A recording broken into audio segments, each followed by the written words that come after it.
Okay, there you go. Hey, sometimes you wake up and something in the world has changed.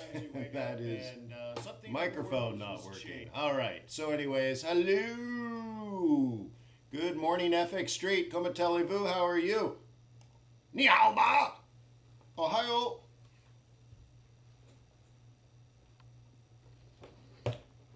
First thing I want to say is that a public servant to the Japanese people, Shinzo Abe, was assassinated last night. I'd like to have a moment of silence. It's a big loss for the people of Japan. Moment of silence.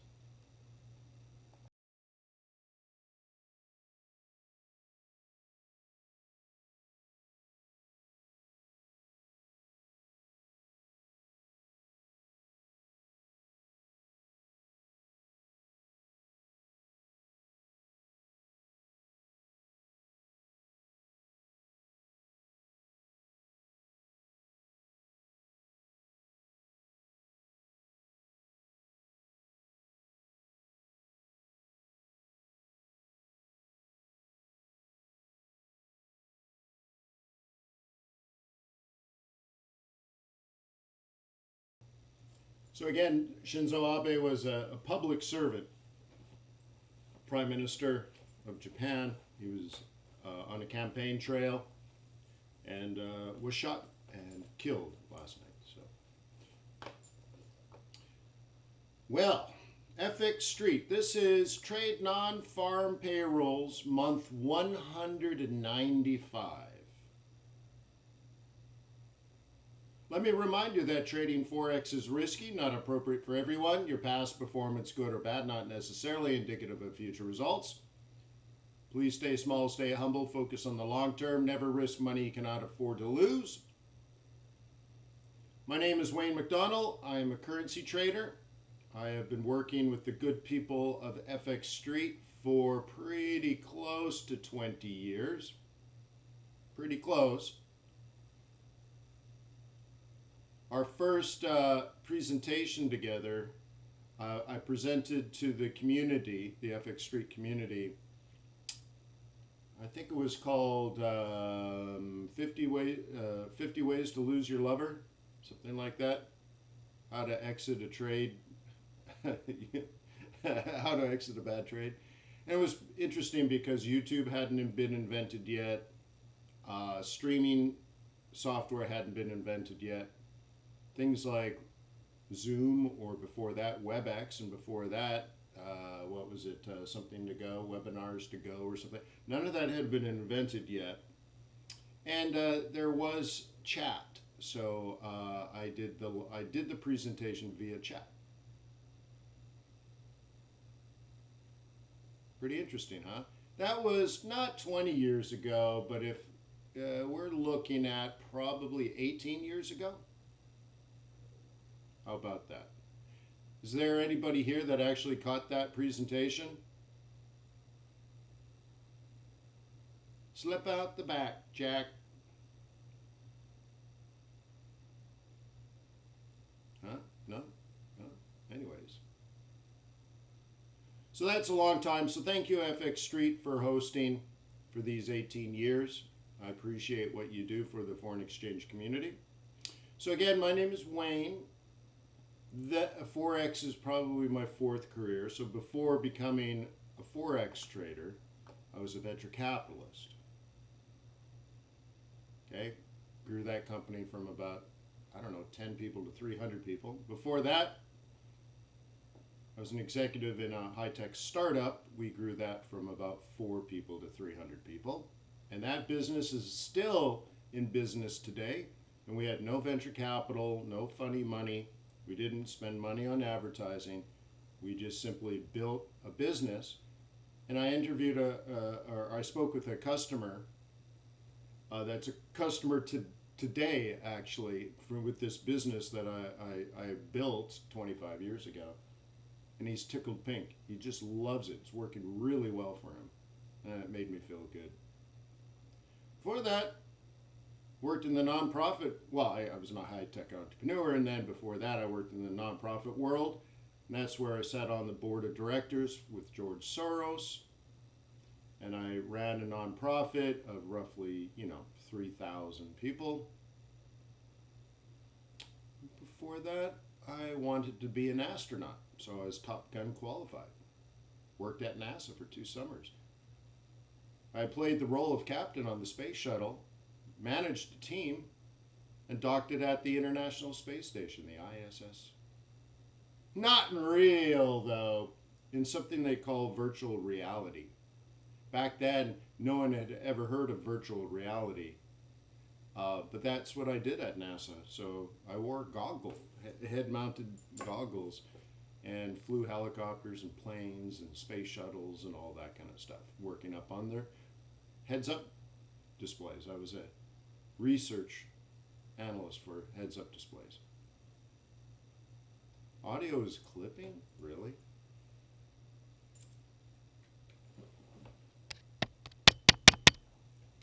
Oh, it's grabbed the wrong microphone. Hang on, I can fix this. I have to add yet another microphone. Hang on.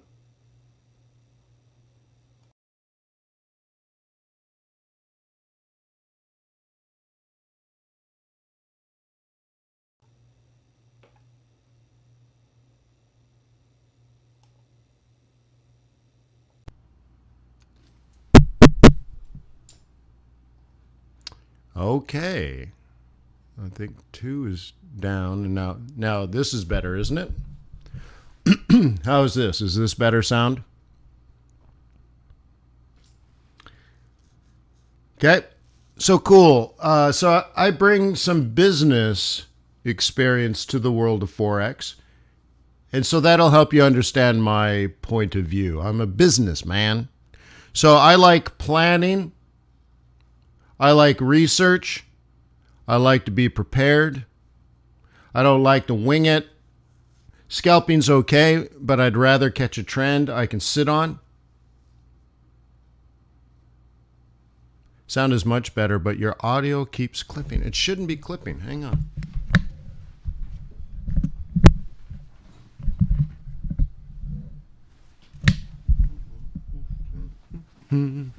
All right, it shouldn't be clipping. But if it is, maybe this will help. So business. Now later in life, after I became a Forex trader, after I became a professional, meaning my full-time job was being a currency trader, but I've also been licensed and registered with the National Futures Association, passed the Series 3, all that kind of stuff. Cool. After all of that, later in life, in my 40s, mid 40s, my young children started to get assigned pretty heavy levels of homework for the first time in their lives. And I saw the burden. And I can see it in their eyes. They're like, "This sucks, Dad." So I thought, well, I have advice to them, but of course, nobody listens to me. But you know what's interesting is leading by example. So right at that point in my life, I pulled some strings and decided to go to Harvard for 5 years, in which I got a macroeconomics degree, bachelor's degree in macroeconomics, and a master's degree in financial management, also from Harvard. Then I'm like, that's not good enough. I want my mommy and daddy to love me even more. So then I went to MIT and studied with Gary Gensler. We studied, he taught me cryptocurrency. And as soon as that course was over, he was my professor.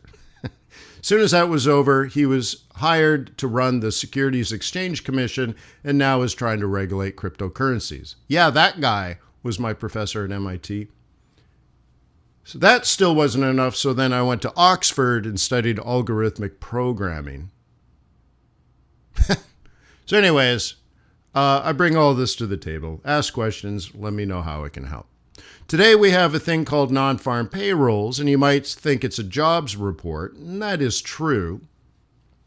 But that's not really the concern here. That's not really the news today. So we'll try to go through a lot of the fundamentals here. We'll take a look at some economic reports and kind of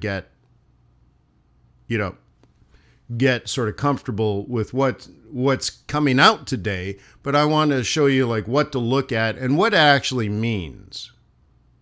Okay? So we will do that. Okay?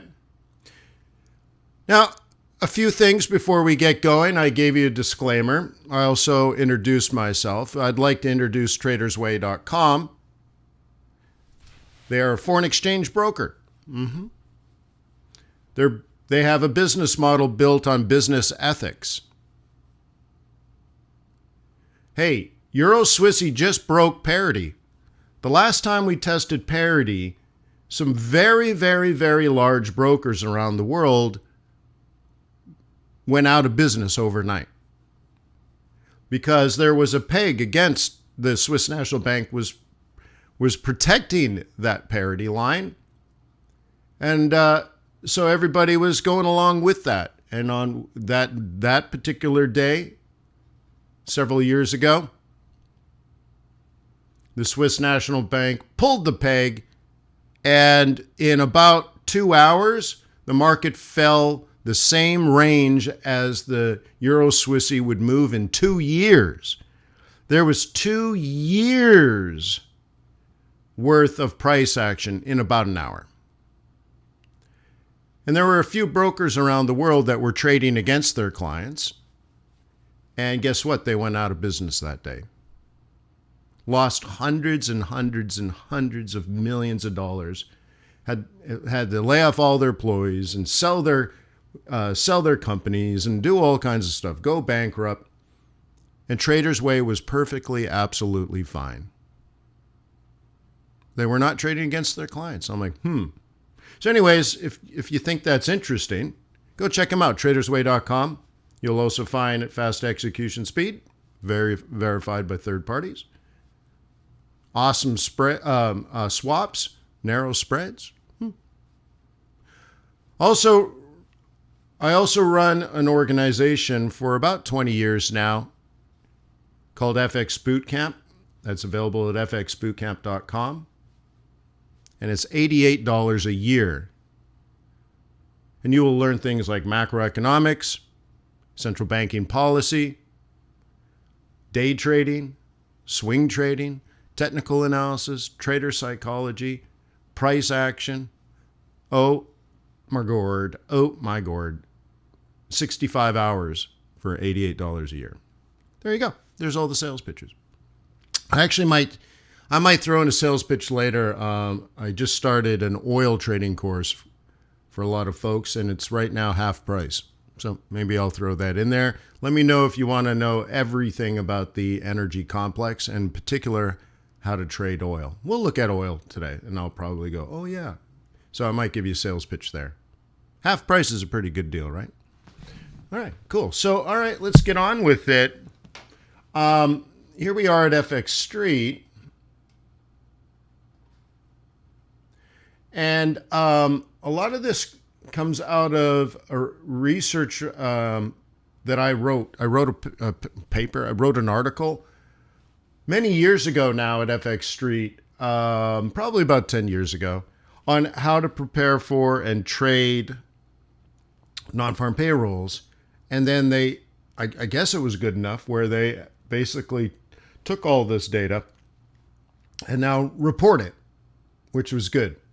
So, for example, I don't believe, and if I'm wrong, I apologize, but I don't believe anybody, yet alone FX Street, looked at the Challenger job cuts in reference to non-farm payrolls before I wrote that article. Most people had never even heard of it. And this was just not a number reported. So this comes, in my humble opinion, that comes directly from the article I wrote. And I went through and I wrote, like, you should look at challenger job cuts. You should, and by the way, this is how to create a model, okay, for your, so you know how to, predict the headline number. So you'd look at things like challenger job cuts, right? Challenger jobs report. It's Challenger Christmas in gray, actually. You'd look at not just the headline, but the trend in initial jobless claims, and we can do that, and continuing claims. And you'd look at the subcomponents of ISM services and ISM manufacturing, more leaning towards services. I don't look at this one because I don't care about, what do you say? I don't care about people's opinions. Oh, is that it? Oh, thank you, moderator. See, I'm telling you, world's greatest moderator. Okay. I remember that day because I spent many hours writing it and my kids were playing in the backyard and I knew I was giving up the opportunity to play with them to make a difference to the FX Street community. There's a cost to these things. You're like, oh, look, it's a free article on FX Street. Well, it cost me something. Okay. Consumer Confidence Index, again, I don't care about opinions. ADP report, yeah, sure. And JOLTS. Now, I may not have mentioned JOLTS, but we could talk about JOLTS. Okay? Okay, we can talk about that. Cool. So let us do like, well, before we go anywhere, let me ask you, and this is me prompting you to respond by typing on your keyboard in the chat. Okay? What is the key question we are asking today? Why do we gather here for non-farm payrolls? What purpose, what reason do we even care about non-farm payrolls this morning?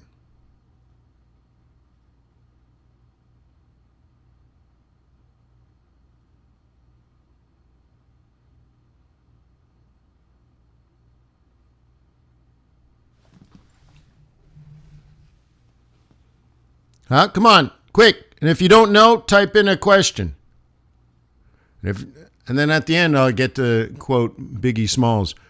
If you don't know, now you know. Potential change in policy, okay.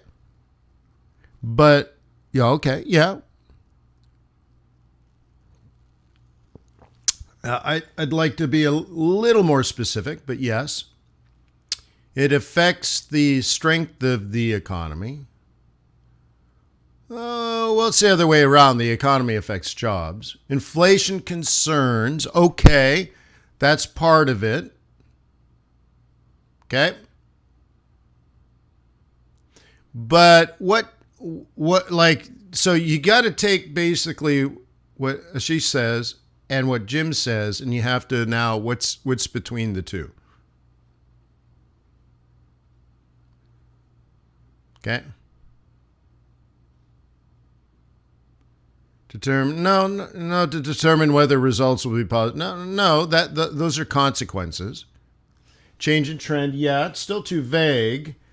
Okay, but it has something to do with inflation and potential change of policy, but what? Because of inflation. So what are we looking at? How is the economy doing? No, too general, too vague. How aggressive will the Fed be? Okay. Saurav, go there a little further. Now you're getting closer in between the policy change and inflation. Prediction of future price level. Well, what's the opposite of price?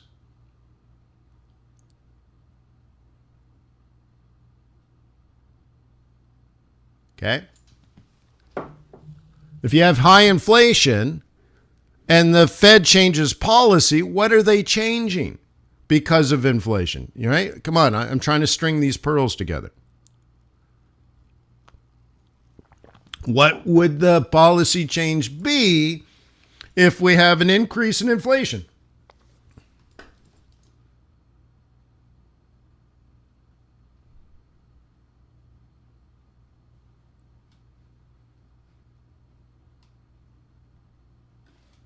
Type in question marks if you don't know. Come on. Raise interest rates. Okay. What rate do we care about? The current Fed funds futures rate? The next Fed meeting at the end of July? Do we think July is already priced in and we're more worried about the September meeting? Are we worried about what interest rates will be at the end of the year? Are we worried about interest rates 2 years from now? And Saurav has nailed it. Finally, we got there. Thank you, everybody. Saurav, you're right. The terminal rate. So when we're talking about priced in, we're talking about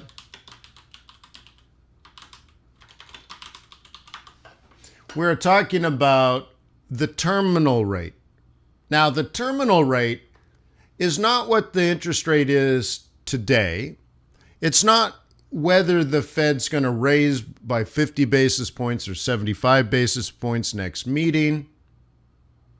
It's not the rate at the end of the year. It is the rate in which the Fed will stop raising interest rates. The terminal moraine is the line in the sand where the glacier stops moving south. Okay? The terminal means the end. The end, we're trying to figure out when the Fed will stop raising interest rates. Wade says, will rates rise? We already know that. That's priced in. And you can get this data right here. We'll talk about it for a second.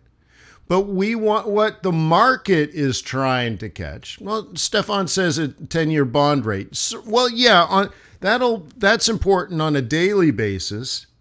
Okay? That's not a Fed rate. The Fed doesn't control the 10-year T-note. But the Fed controls the interest rate in which banks lend to other banks, so that they can manage the required deposits that all commercial banks have to deposit at the Fed. And so banks, because of cash flow, sometimes have too much cash, sometimes don't have enough cash, and that's what cash flow is about. You know, cash flow moves up and down, up and down.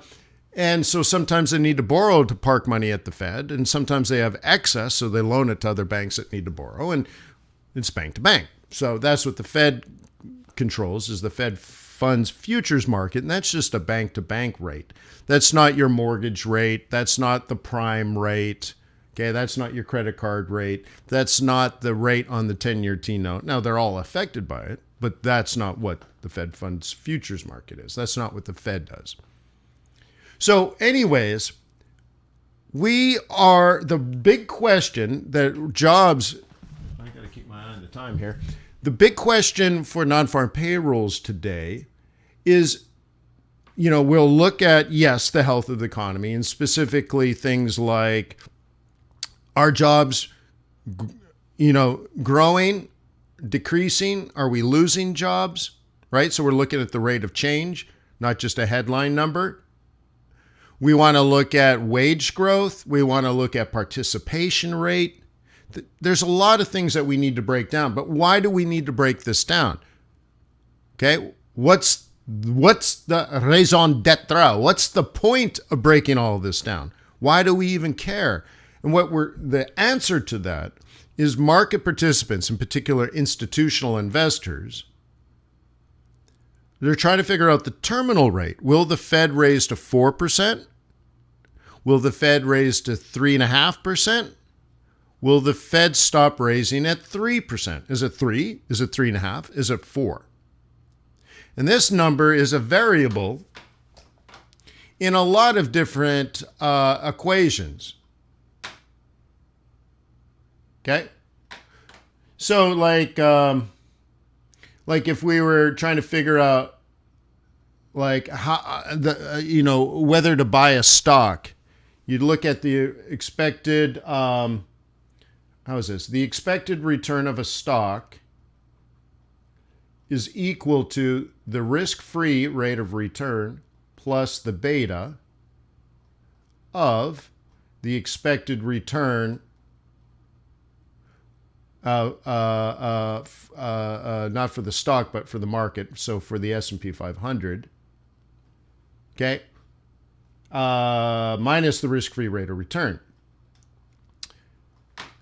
So if we were looking at, what variable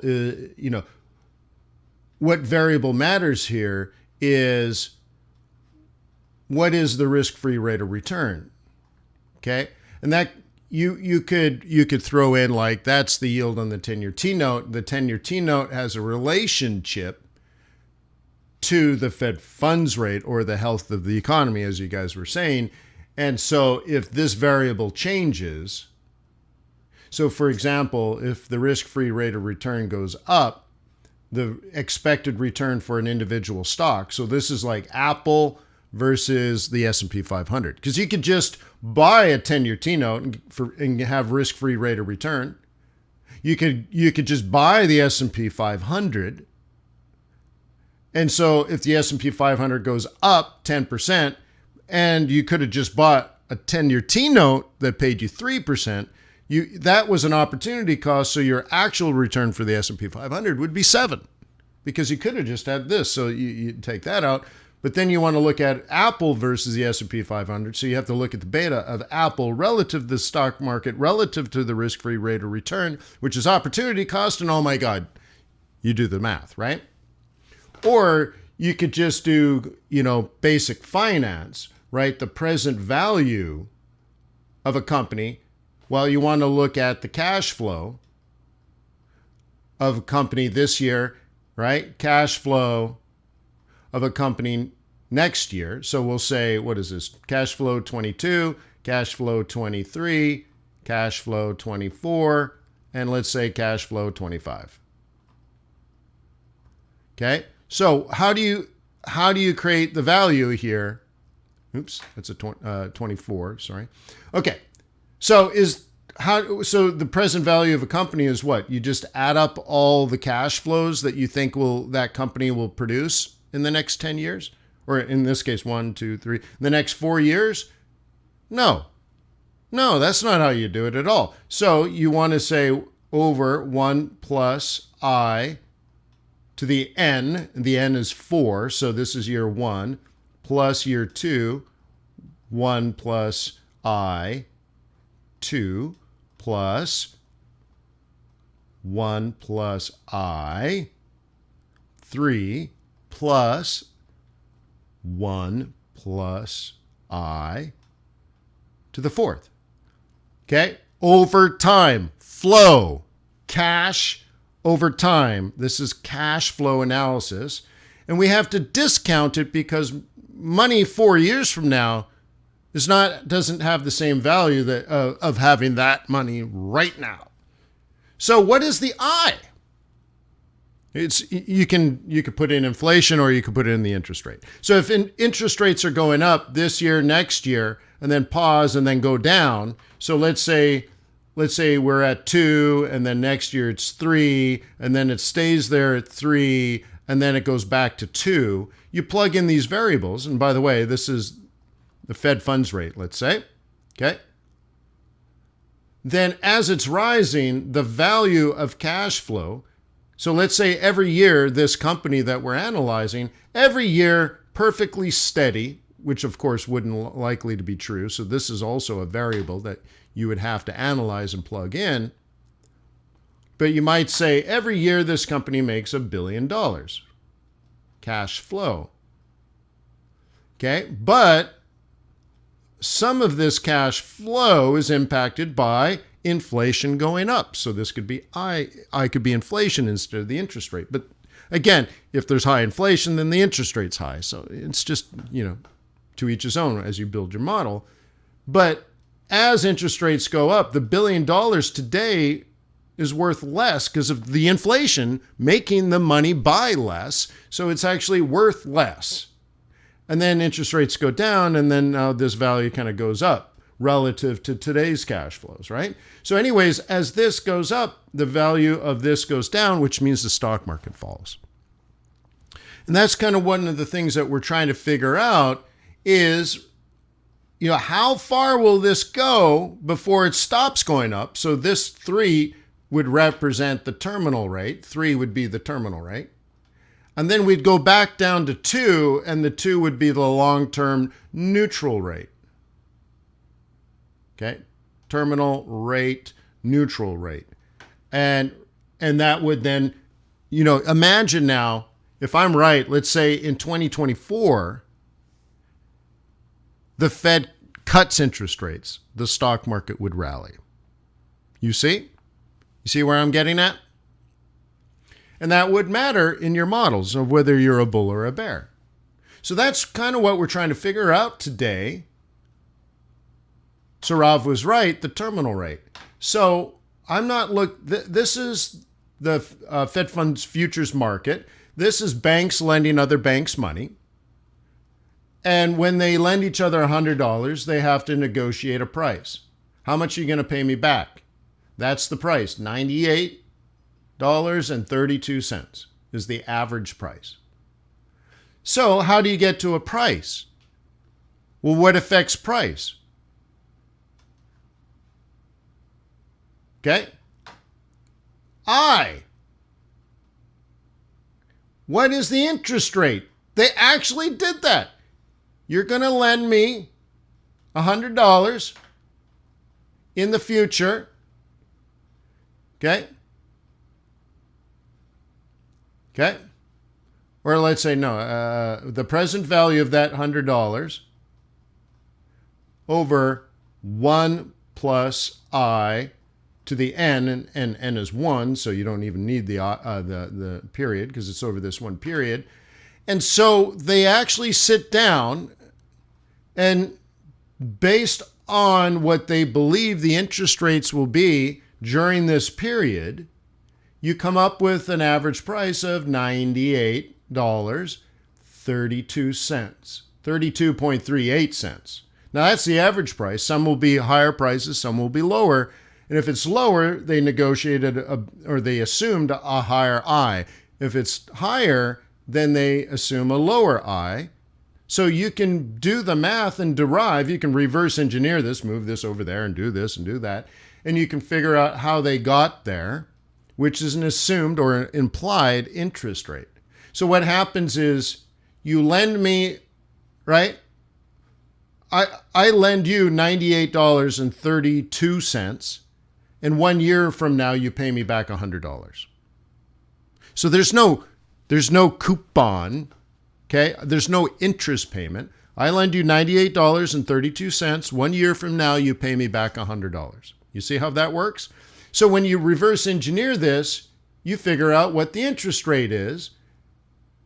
And right now this all gets priced in. Okay? 2.5% was negotiated. Okay? And you can figure out 91.5% of the deals have priced in that rate. Now, what we're talking about is not the next interest rate hike, but July 26, 2023. The terminal rate. And you can see this moving around as time goes by. Okay? It might have been here, and then maybe it shifts here as people think interest rates will go higher, and maybe it shifts here.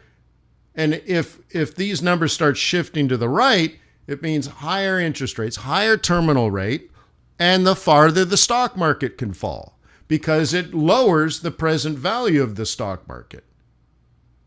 Or it lowers the capital asset pricing model, the expected return, either the value or the return, which is kind of the same thing, isn't it? One's in dollars and one's in percentages, so it's kind of the same thing. So this is what's going on. So let's say we have a good jobs report. Good jobs report today. Okay, what does that mean? Good. How about it comes out 400,000 jobs? Holy crap, that's good, right? Higher than expected, right? Is it good?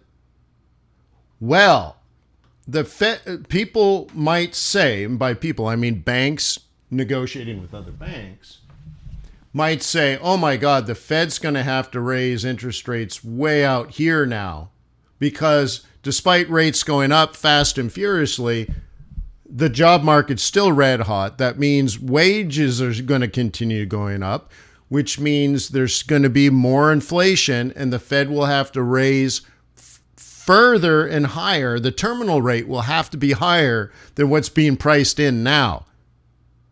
See, if they've priced this in, but suddenly now people are like, oh my God, it's not going to be 3.5%, it's going to be 3.75% or 4%. It's going to be 4%. The terminal rate's 4%, but we've only priced in 3.5%. Oh my God.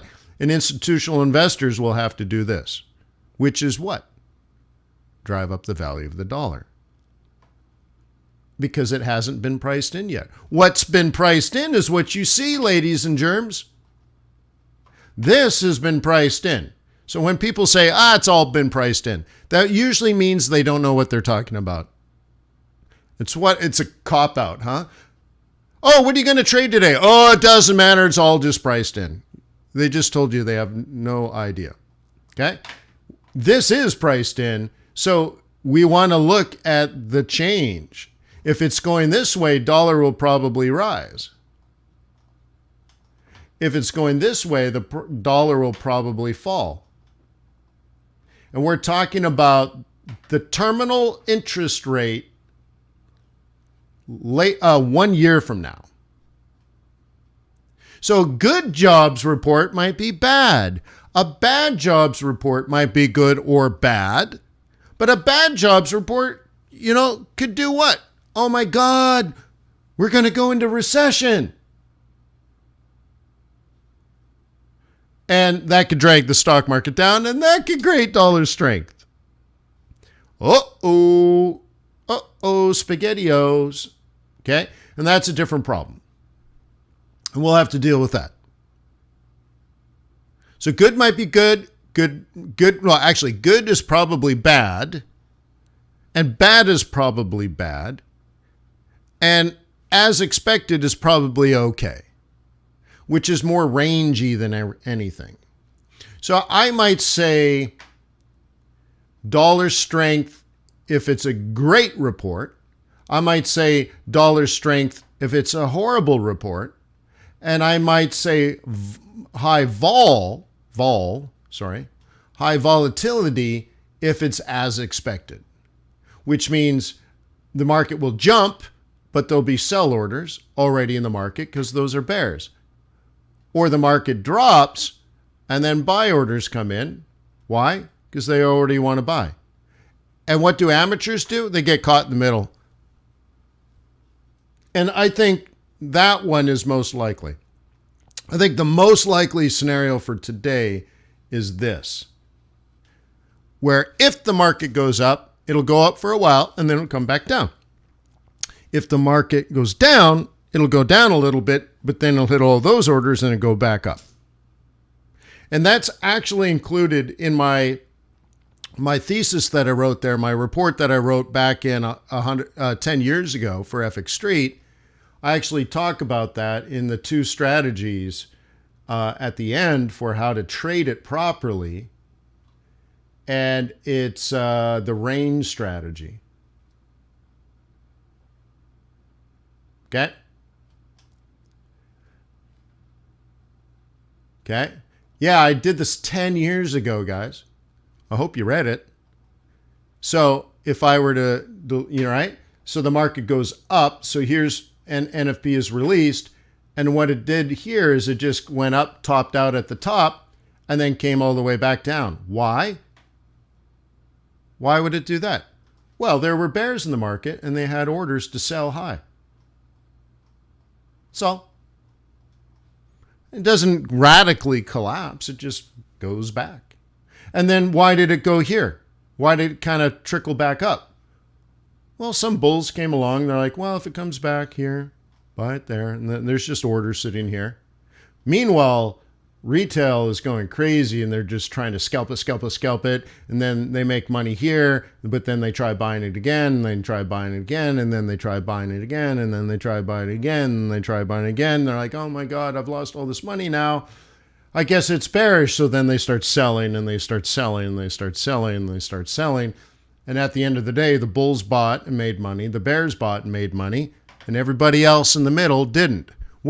If you're not a bull or a bear, what are you? Huh? This is a bear, by the way.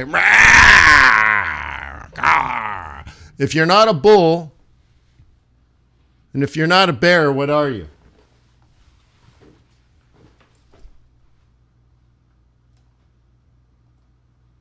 Anybody? If you're not a bull and you're not a bear, what are you?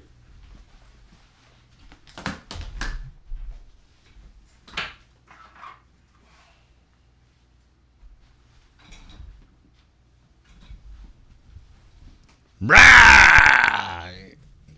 Okay. What happened to this pig? His face is kind of, huh? What happened to this pig? Blah, blah. What happened to this poor guy? Oh! Blah. What happened to him?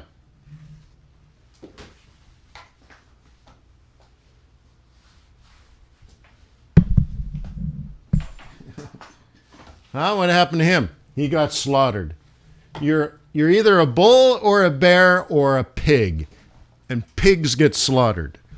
Now, when it comes to bulls and bears, very often they both make money, but in a big trending market, one makes a little bit of money and the other one makes more money.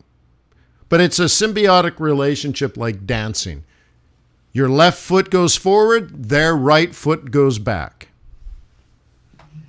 Nobody gets stepped on except the pigs. So anyways, you want to watch that Fed funds futures rate. Most likely today what's going to happen is we're going to get a range trade. We're about 15 minutes out. Yeah, cool. And I guess we're here. This is, oops. So I'm doing a course on trading oil. Okay. This is nat gas, but I'm doing a course on trading oil, teaching about everything about the energy complex, upstream, midstream, downstream companies, what they do. Maybe you want to trade their stocks or something, and what goes into gas, and where do you find it, and how do you crack it and frack it, and unconventional drilling and techniques for getting oil, like oil sands, fracking, all that kind of stuff, right? I'm doing a course.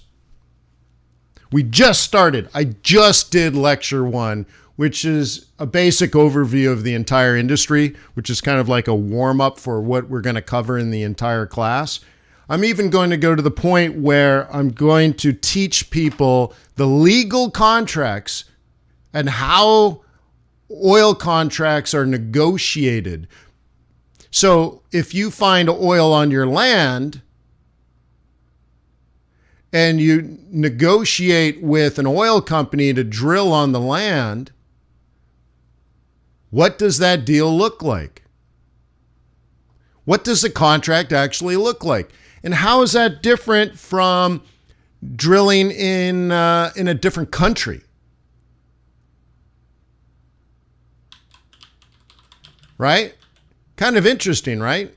I think.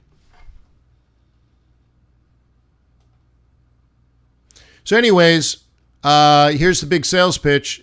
We just started, and I dropped the price by 50%. And you're welcome to join.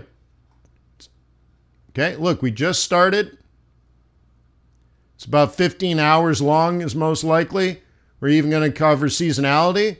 And then as another bonus, not only did I drop it by 50%, but at the end, I'm creating a live oil trading group.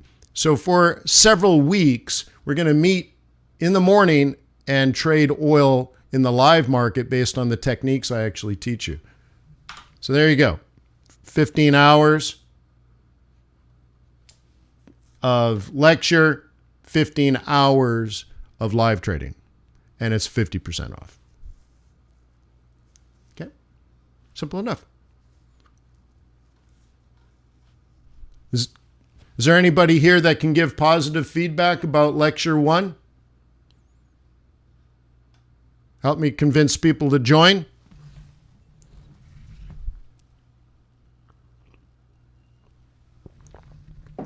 Would anybody recommend it?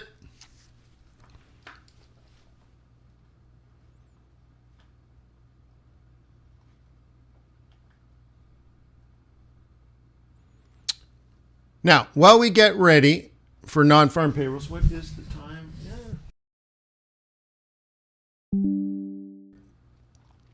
Want to look at these are daily, based on daily. I guess I need to get rid of this. I'll just get rid of this. This is old analysis. All right. All right. Taking a look at this on longer term charts, $250. It was 500. People did sign up for 500. I lowered the price and I refunded their money. It had to do with a bunch of stuff, but anyways. All right, so we're looking at medium to longer term analysis here.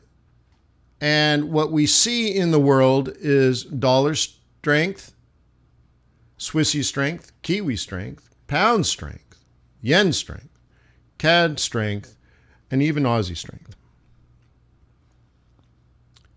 And what does this mean?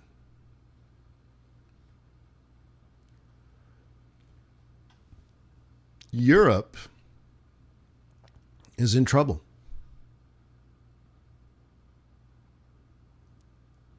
And it might be so much in trouble that it makes everything else look good.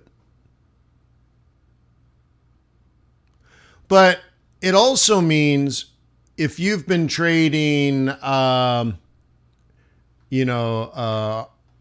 CAD,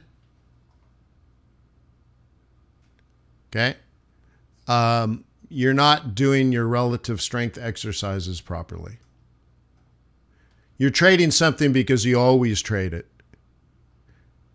and not because you should be trading something. So you might look at it and like, maybe you should be trading a little more euro. Another thing you might want to look at is like, why is euro going down? And why is pound going up? And I think this is interesting because this is already happening. But another interesting part of what we do is, what if this is quote unquote wrong? Or that upward move is much more short run, and that on the longer run, it should, and that, again, that's in quotes because, hey man, if people want to buy it, they want to buy it, right? But if you might say, well, based on economic data and of their economy, the trend on this is much more down than it seems like right now. And we might just be at the top of a range in which pound tends to fall, okay? And that to me would be the bigger opportunity to say, well, if some of the downward pressure on pound is very similar to the downward pressure than euro, and euro's already down, then there's not much of an opportunity. But what if pound is about to go down? In a blaze of glory. Okay? Then that's the next new thing. Oh. Hey now. Then that could be interesting, right? And that's the thing that you should probably be setting up.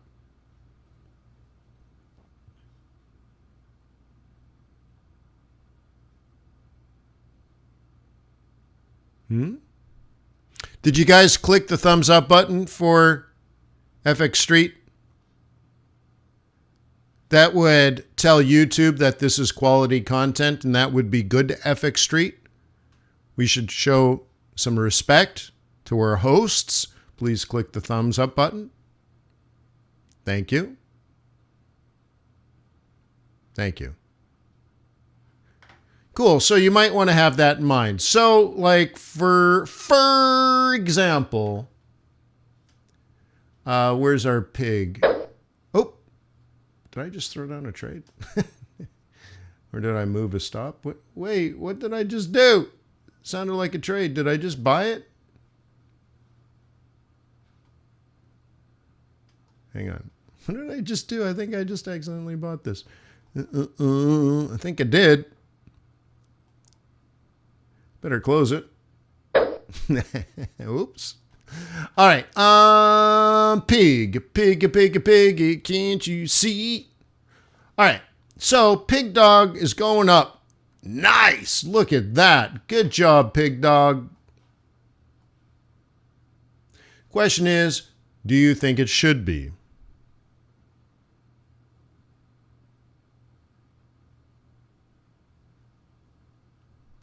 Or is it short-term versus long-term?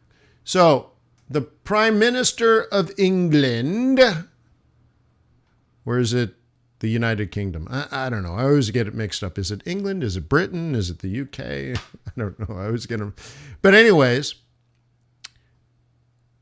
okay, there's a relief rally going on. They're like, oh, good. We got rid of blah, blah, blah. And now we're going to put in blah, blah, blah. And that's good because everything was so horrible before, right? So, okay, Boris is gone. And we're going to put in somebody else. So the market rallies for a little bit. But then I would argue, wait. So who's going to be the next prime minister? And everyone's like, well, we don't know. And what party are they going to be from? We don't know. Well, I guess it would be conservative. But what kind of coalition? And what policy changes? And all of a sudden you're like, dude, and will this make... Because the UK is going into recession. Is it going to make it better? Is it going to be worse? And when are they going to do these policies? And oh my God. And if anything, it brings up more questions. So is the pound, this relief rally, is it wrong? Like, is this going to happen next? Just resumption of trend? And that's for you to decide.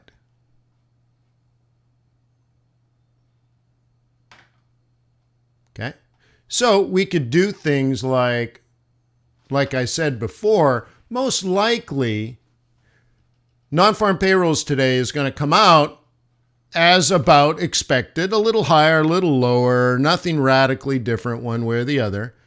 And so you want to pick your lines in the sand for selling. For example, I'll just grab some lines here. Lines in the sand for buying.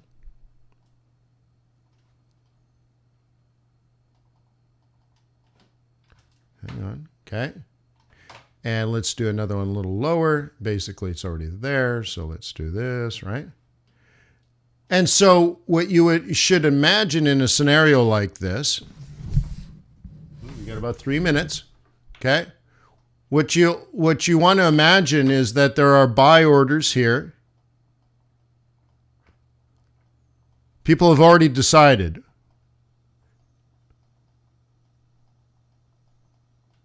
Okay, and up here there might be sell orders. Not people reacting. The orders are already there. Okay, or the algos are waiting. Okay, and so if it comes down, it'll probably come back up. And if it goes up, it'll probably come back down. Okay, and the closest ones are probably not that important. So you get sort of this scenario where the orders that matter most are like there are orders down here to buy, and there are orders up here to sell. And what I would probably want if I were me was if it goes up to here, I want to sell it.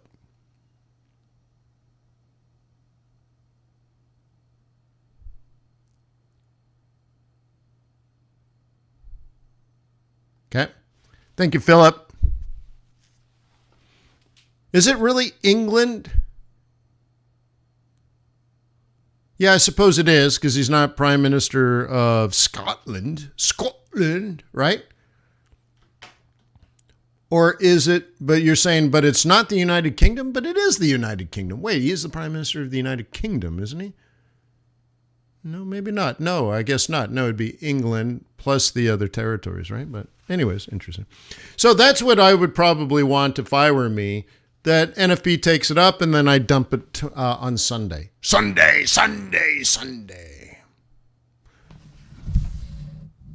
Okay?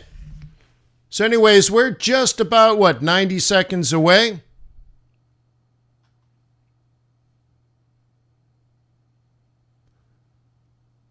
Are you guys excited? Thank you for being here.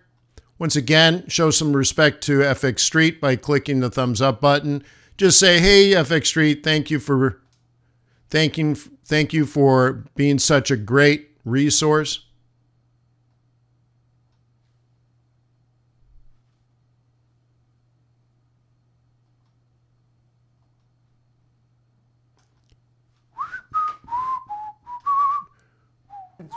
$320,000 unemployment rate remained at 3.6. The numbers are out. 372,000. That's a good number. 72,000 on non-farm payrolls. And if we look at the 2-month revision, it drops down to 74,000. So we lose 74,000 over 2 months. Okay, let's dig a little deeper. Okay. All right. That's interesting. All right, so let's get that report.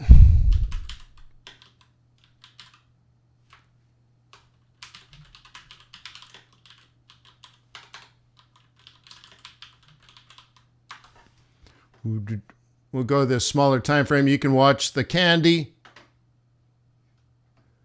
Okay.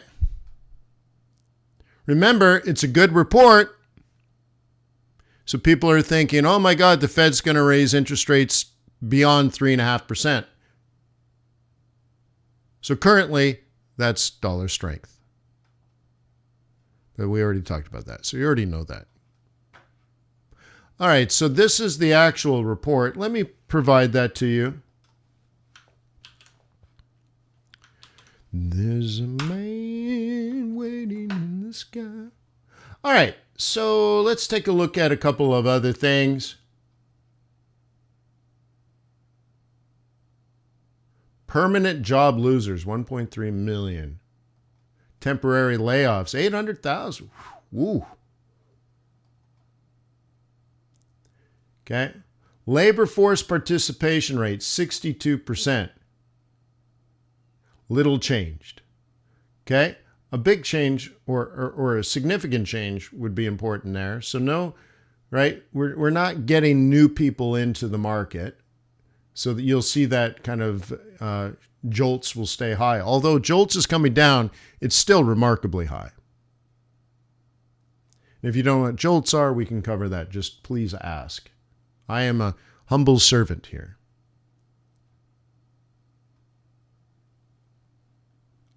Okay, no new people looking for jobs.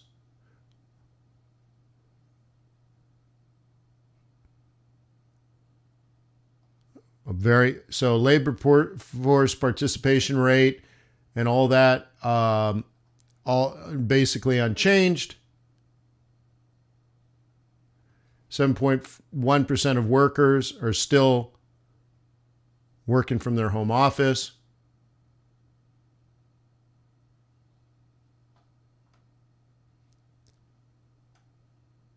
Okay.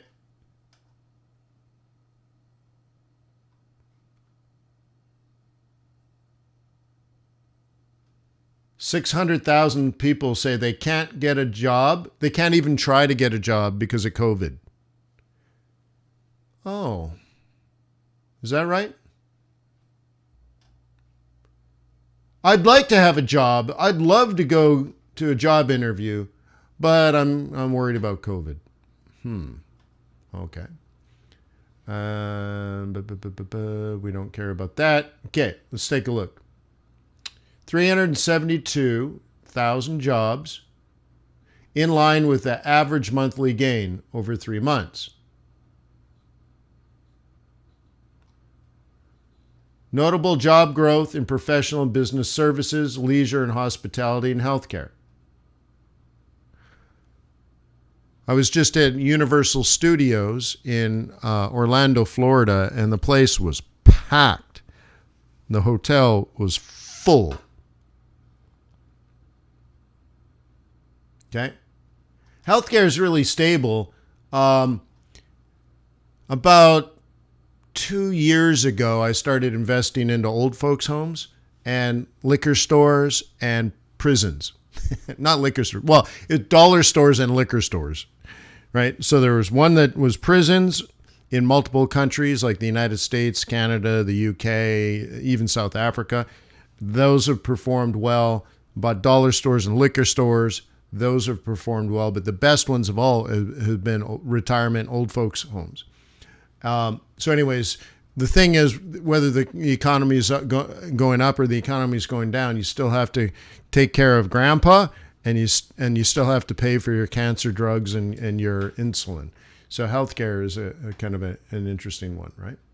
So there's a shortage of nurses.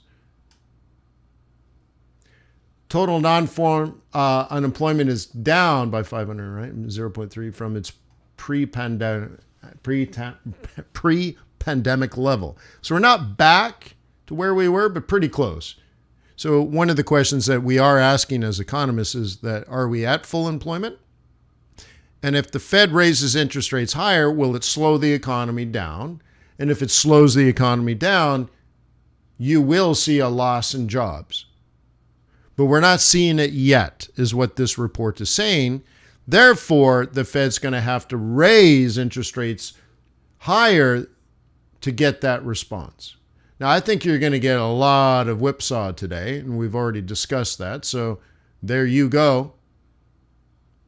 Lots of whipsaws. So be careful with your scalping, huh? All right. What else is going on? Leisure and hospitality. Okay, 67,000. Okay. Drinking places. All right. So of the 67,000 jobs, 41,000 of them are waitresses and bartenders.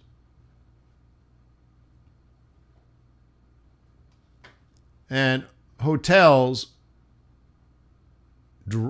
laid people off, or are not as high as they used to be. All right, that makes sense. Now, for the first time in 2 years, when I was in Orlando, I stayed at a hotel. And you know what they did for the first time in years? Without me telling anybody, they cleaned our room. It's been years since a hotel actually cleaned the room. You need new towels. Okay?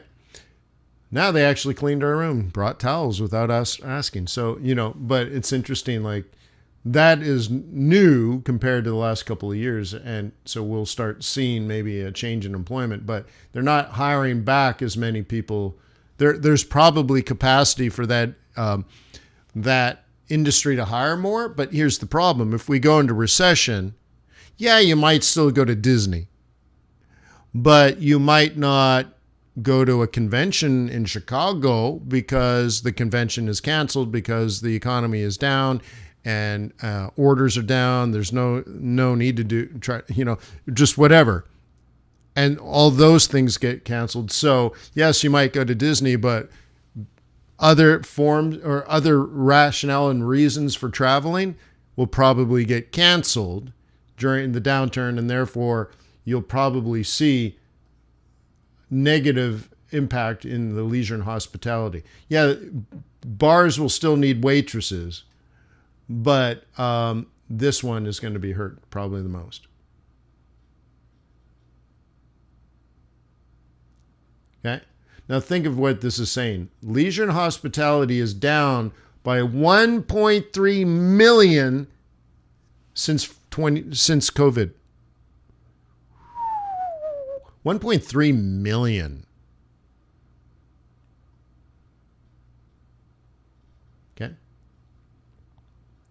Employment in healthcare rose by 57,000. All right. Ambulatory services. Look at that. Hospitals. Nursing homes, right? Residential and care facilities. 8,000 jobs.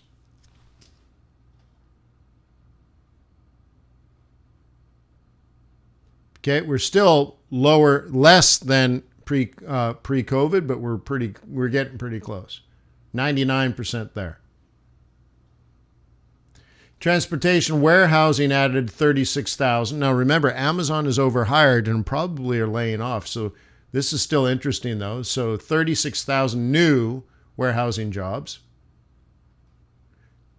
Okay.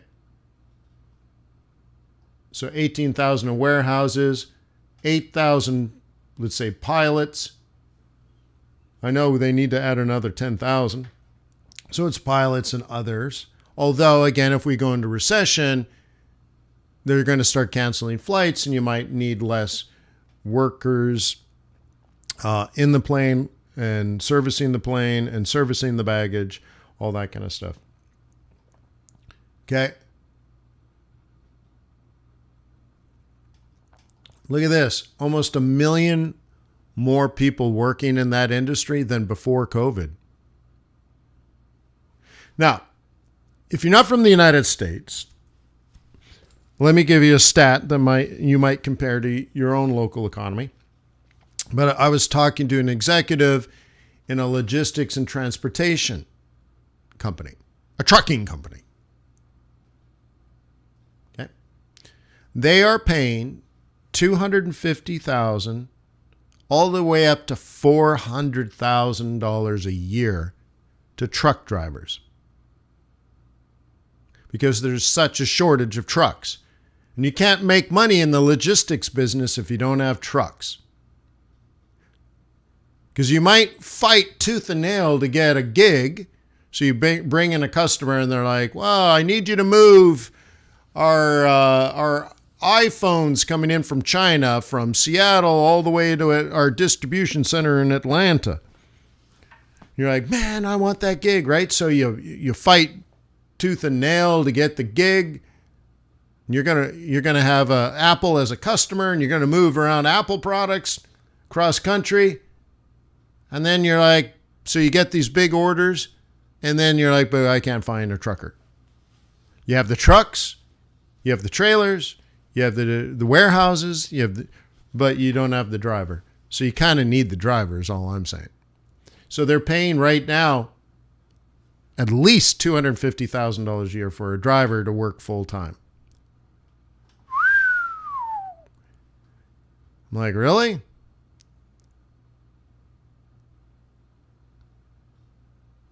Time to send your children to driving school, huh? Commercial driving school? Get that license? Holy smokes, huh?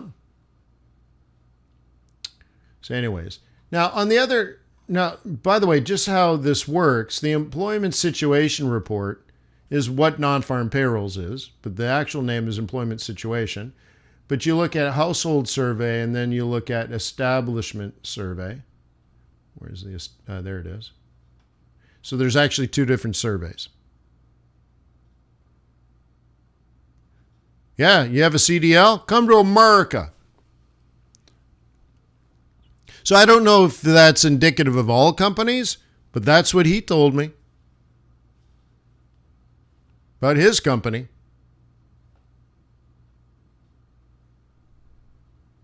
Okay? And it's a big business. So I know someone else.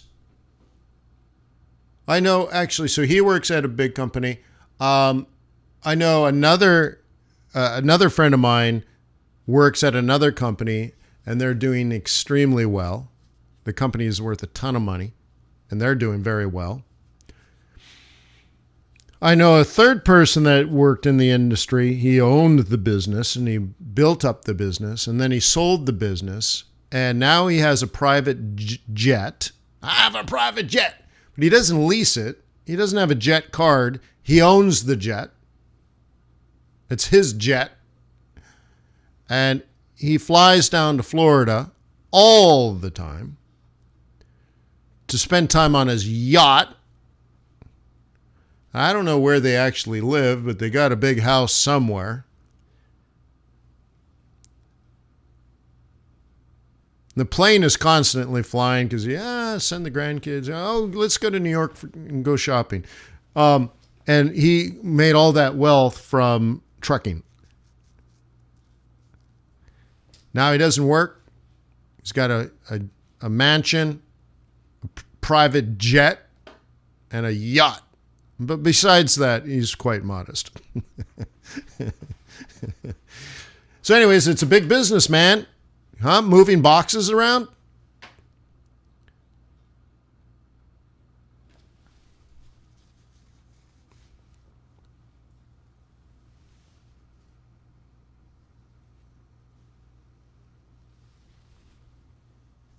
Okay.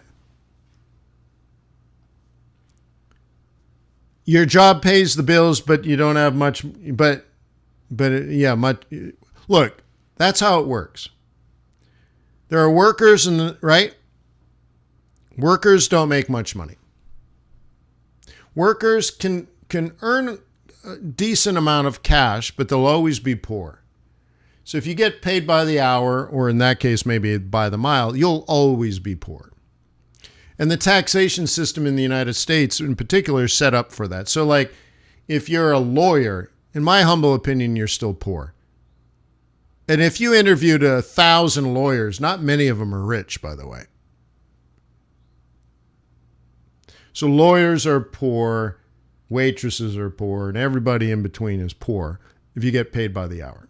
It's not designed to work to make you rich. So the way to be rich is you have to own. Okay? You have to own. You have to be an owner. Okay? So the first way you own in America is you own the stock market. The second thing you own in America is real estate. And the third thing you should own is a business, a profitable business.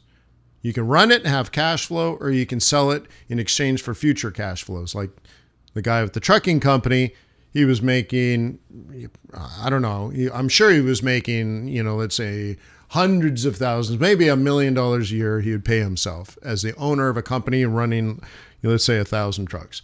And then one day someone comes up and a big competitor, much bigger competitor comes up and says, all right, you're making $1 million a year. Why don't we pay you 40 million? I bet you it's more than that, but right. But anyways, so they're like, why don't we pay you off, buy your company, and so you get a lump sum versus a cash flow, right? But whatever. The thing is, you have to own the company. The owner of the company makes more than the managers, and the managers make more than the truckers and the warehouse guys.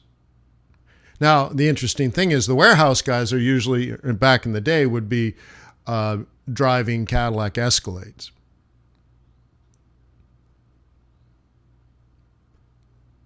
And you're like, you're a warehouse guy. You drive a forklift for a living. You're like, but I'm leasing a Cadillac Escalade. I'm like, why? Right?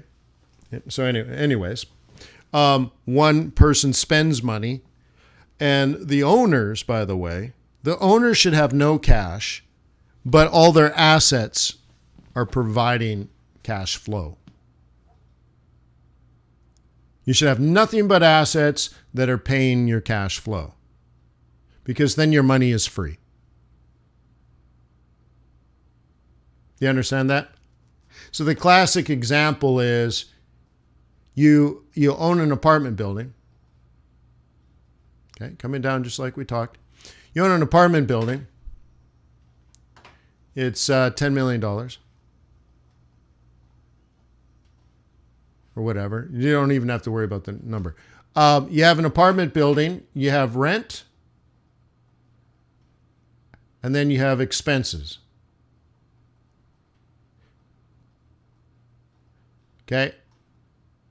You have insurance, you have to pay someone to mow the lawn, all that kind of stuff. So you have rent and expenses. Who pays the expenses?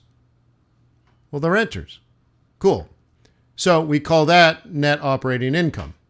And then you have your loan, your mortgage. You have to pay the bank because you borrowed a whole bunch of money to own the asset. So the bank gets their cut. And after that, you have profit. Okay.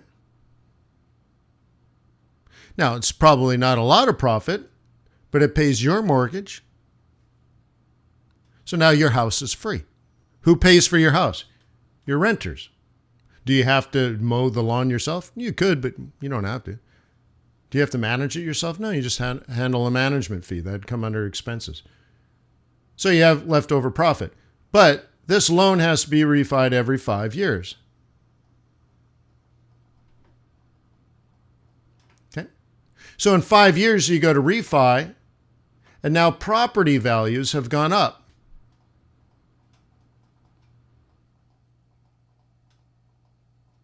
Okay, over 5 years. You picked a good neighborhood, a good city. The economy is good. So the value of the property went up 10%. So you refi, you got a new loan, which the renters pay for. So maybe the interest rate goes up a little bit. Doesn't matter. Your renters pay for it. So you just raise rent. So 5 years later, what do? Now, the renters have been paying your mortgage, so your house is free.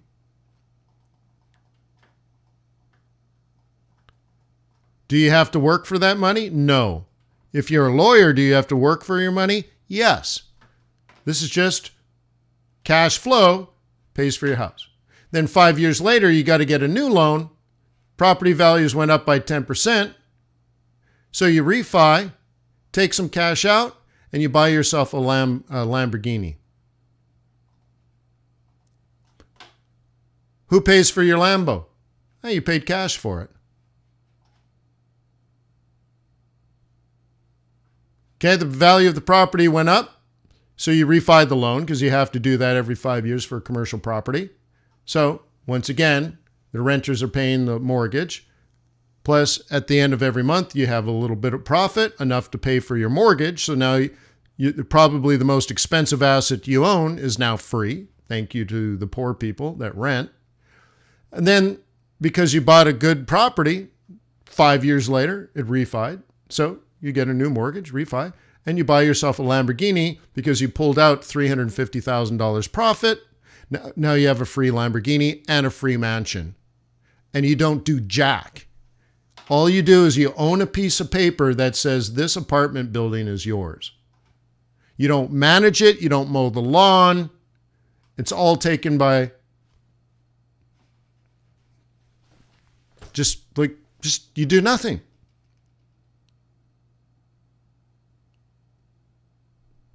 You understand?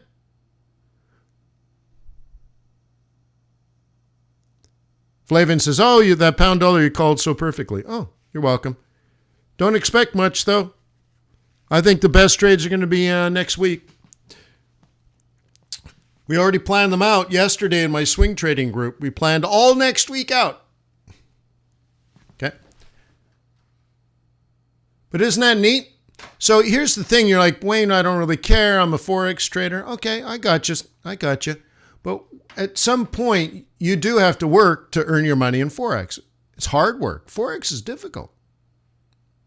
Well, at some point, you take your trading account, and let's say after 10 years of really hard work, you've grown that account and you make more than enough to live the lifestyle you want. And in fact, better where you started. I'm talking about you get out of your old neighborhood and you get out of your old house, you get out of, your old car, you get out of your Timex and you get your first Rolex and all that kind of stuff. So you live in a better house, in a better neighborhood, driving a better car, buy the fancy watch that makes you feel so happy and successful. And then you're like, all of it is better, but it's good, but whatever. And you keep growing your trading account and you realize it's not enough to buy a jet plane, is it? And this is hard work and all that kind of stuff. So what'll happen is you'll grow your trading account and then you'll buy real estate. Because real estate is also leveraged, right? Who's the biggest investor? The bank. And maybe you go in on the deal with a couple of other people, and now out of the 30% you need for your down payment, you and a couple of buddies each throw down 10%. Okay? And then get the loan, and then split the profit 3 ways, and then you split this 3 ways, and then you instead of buying the Lambo, you buy another one. So after 20 years of being a Forex trader, you own 3 apartment buildings, you have a profitable trading account with more than enough for your lifestyle. And at some point when you're an old person and you do nothing but position and swing trade because you don't want to sit in front of your charts 27 hours a day, then you're like, well, I trade Forex because I'm very interested and it's very profitable. But really, I own a bunch of assets that are producing income, and you don't have to get out of bed to make money.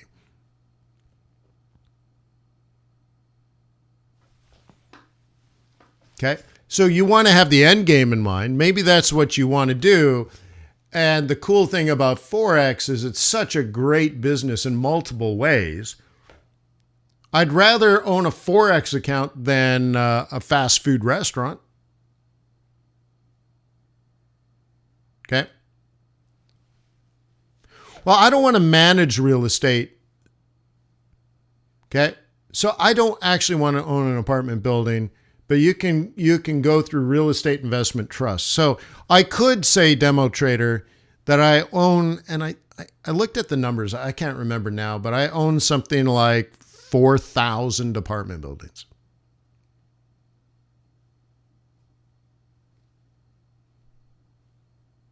Okay. I own something like 2,600 liquor stores and something like 10,000 dollar stores. I own about 25 prisons and rehabilitation facilities in 5 or 6 different countries. I own, I can't remember, 40,000 beds inside of old folks' homes. But I don't own any of them directly. I own them all indirectly.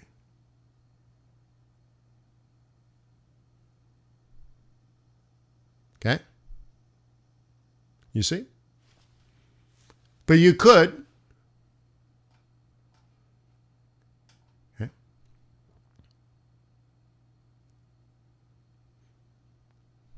Okay.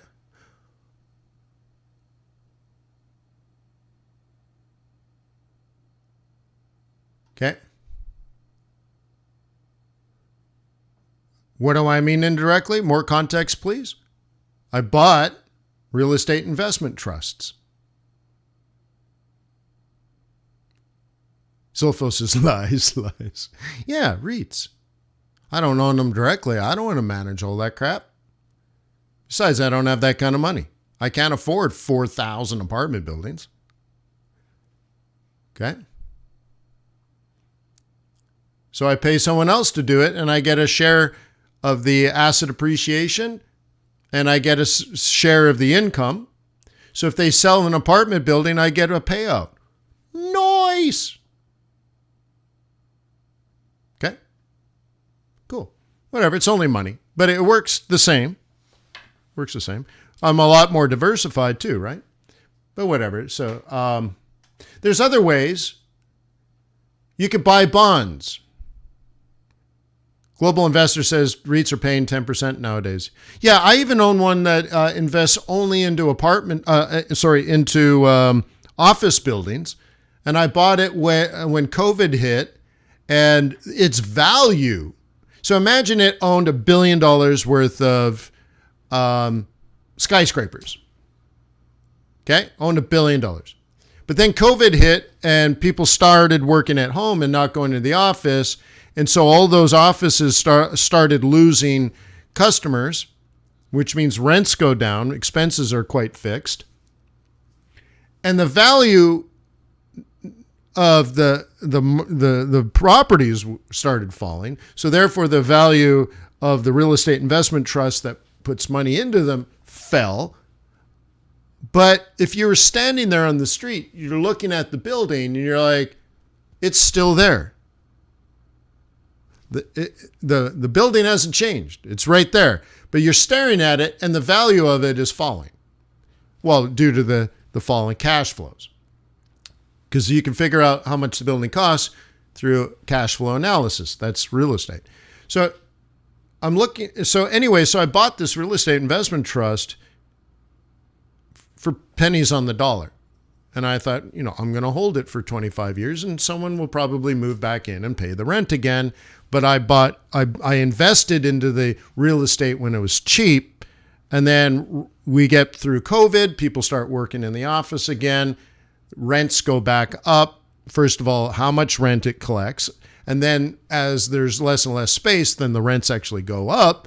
And therefore the cash flows go up. Therefore the valuation based on what I showed you, the present value. So if future cash flows are going up, the present value is going up. The value of the asset goes up. The company refis every 5 years. There's a payout to investors and I bought cheap and therefore my actual return per dollar invested is high.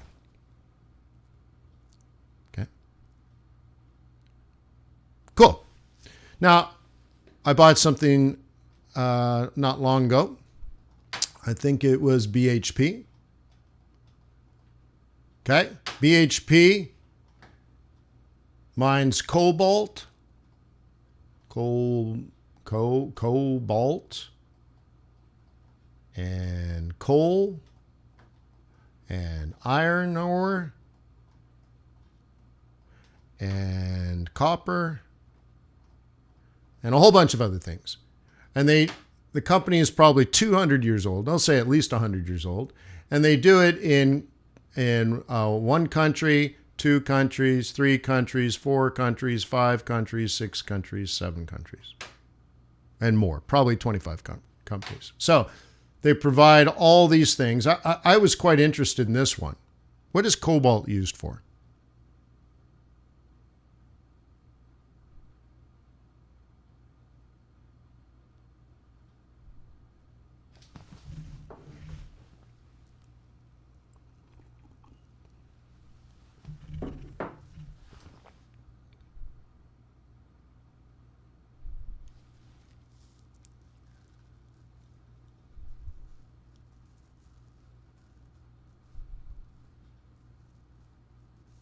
Anybody?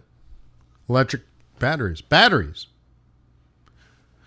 Okay, so you could buy Tesla. I owned Xpeng for a while, and then I decided to get out of it. So I got out of Xpeng, and I thought about it. I listened to the guy in charge of electric vehicles for Ford, and it turns out I'm listening to a guy, I'm like, this guy's smart. They're going to make good vehicles, and Ford's going to get into this. And so is everybody else. Porsche makes great cars. Okay, there's going to be other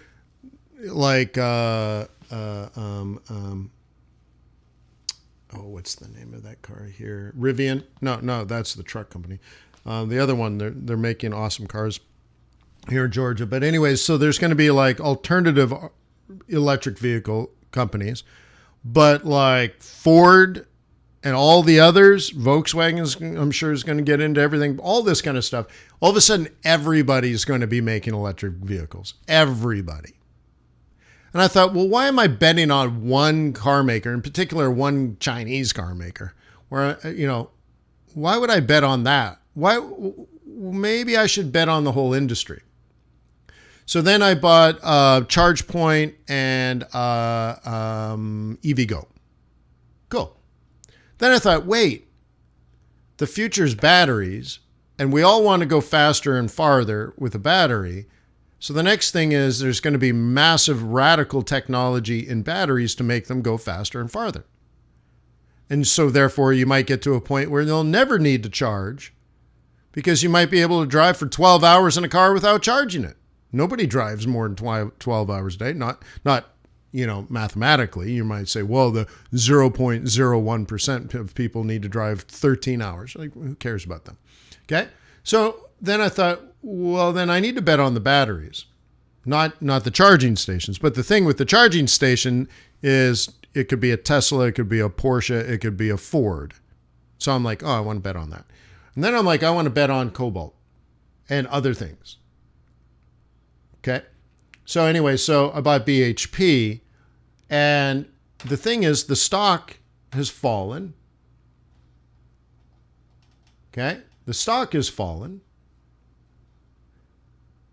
So I want to buy low and I want to hold it for a while. And I think not only is iron ore and coal and copper and all those things always going to be needed, but in particular, these other minerals are going to be needed in the next 5, 10, 15 years. The demand is going to be high. Prices are likely to go up as more and more car companies need batteries. So there's going to be more batteries, which needs more cobalt. And all of a sudden, the price of cobalt is likely to be higher. And therefore, boom, these guys are going to have more profit. But the stock is falling. So they also pay a dividend. Okay? So every few months you get some cash. Now, the interesting thing is, it can change, but they might say, we're going to pay you $5 per share every 3 months, let's say. So the interesting thing is, depending on the price, okay, the stock is falling. Let's say it was an $85 stock, and you buy it today for $50, okay? And let's say this is per year, okay? So they say, we're going to pay you $5 per share per year. And of course, as profits go up, this will probably go up. So all of a sudden you're like, dude, in 10 years, at the current rate, in 10 years, I own this company for free. But I'm going to hold it for 20 years. In 10 years, I get all my money back. Cash flow, baby. Flow. I'm not even talking about the appreciation. Yeah, this could drive down to $35, but I'm going to hold it for 20 years. And I think I assume it may not. But if it does, it'll probably come back. And one day it'll be back at 85 or 100. So I get all my money back. All I have to do is own it for 10 years. It doesn't matter what the price is because I get it for free.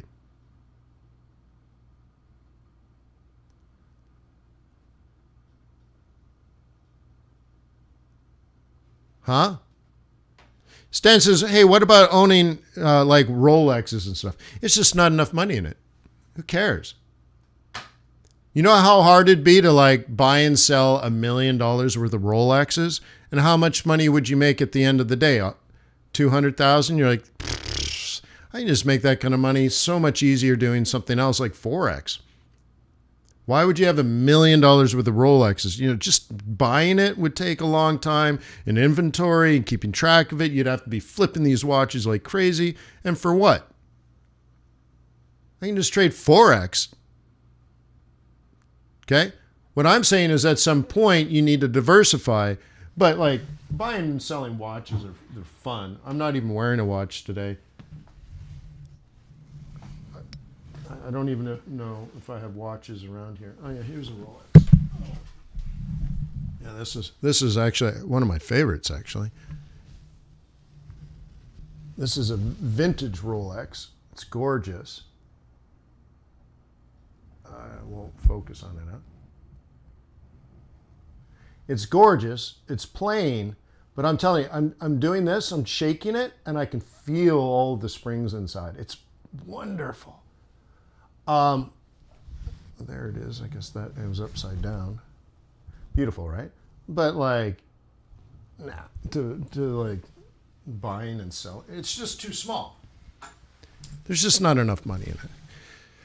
So anyway, how about this? Like, you can buy $50,000 worth of Rolex, or I can buy $50,000 worth of BHP, and in 10 years, I'll still own $50,000 worth of BHP, but I'll have the $50,000 back.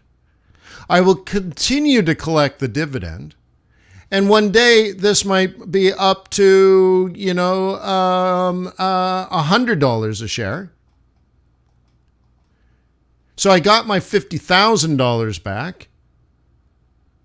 I can sit on it for another 10 years and have $100,000 in return for my $50,000. Or I can just sell it and pick it up now. You see what I mean?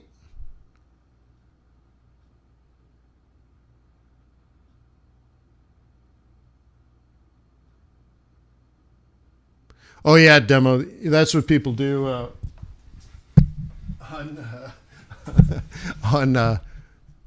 on TikTok or whatever, huh? That's what the kids do. I can also turn this up.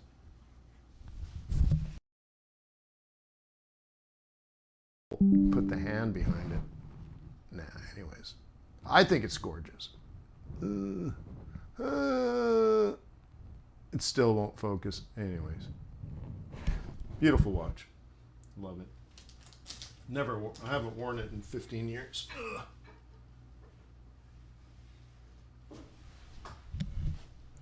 Most dudes will do that when they find their success in Forex. The first thing they'll do is buy a Rolex. Well, there you go.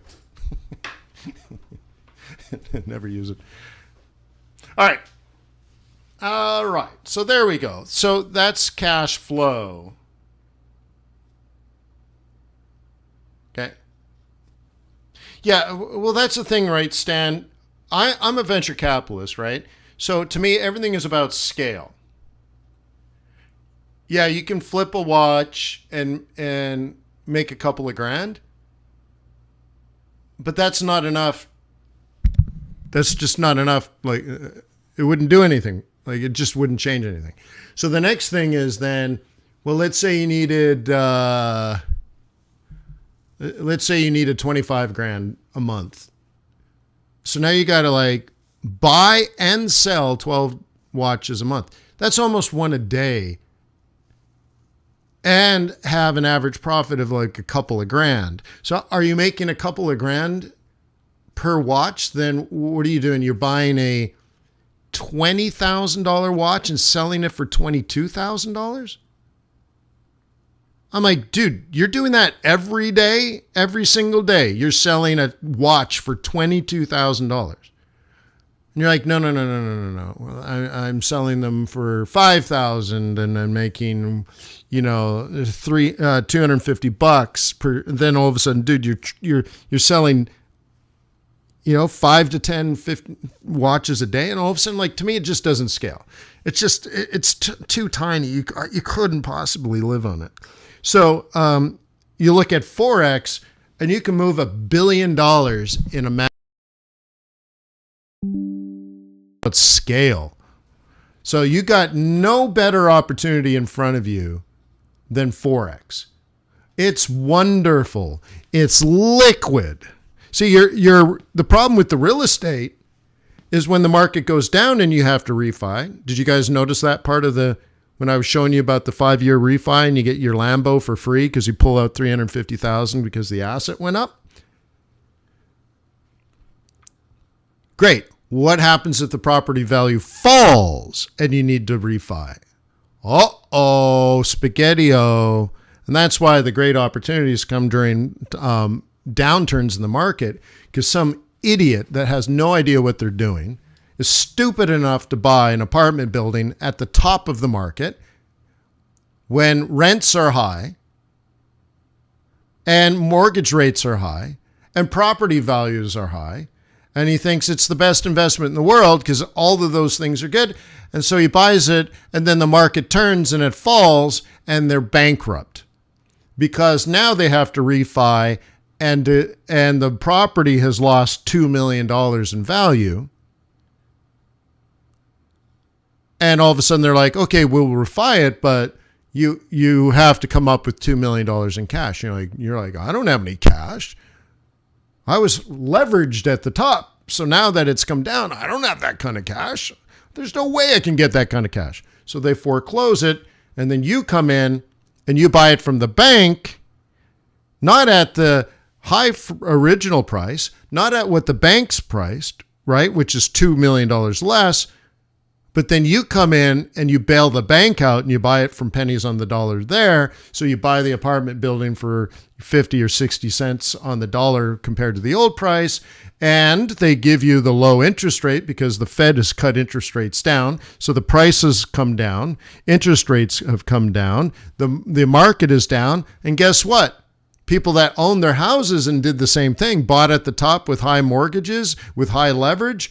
Now that the stock market has crashed and they lost their job, all of a sudden they lose their house. And what happens to them? They become your new renter, and demand for rental apartments skyrockets. And now not only did you buy the apartment building for 50 cents on the dollar, you got it at low interest rates. So now that mortgage is cheap. Meanwhile, you're raising rents because demand for your rent has skyrocketed.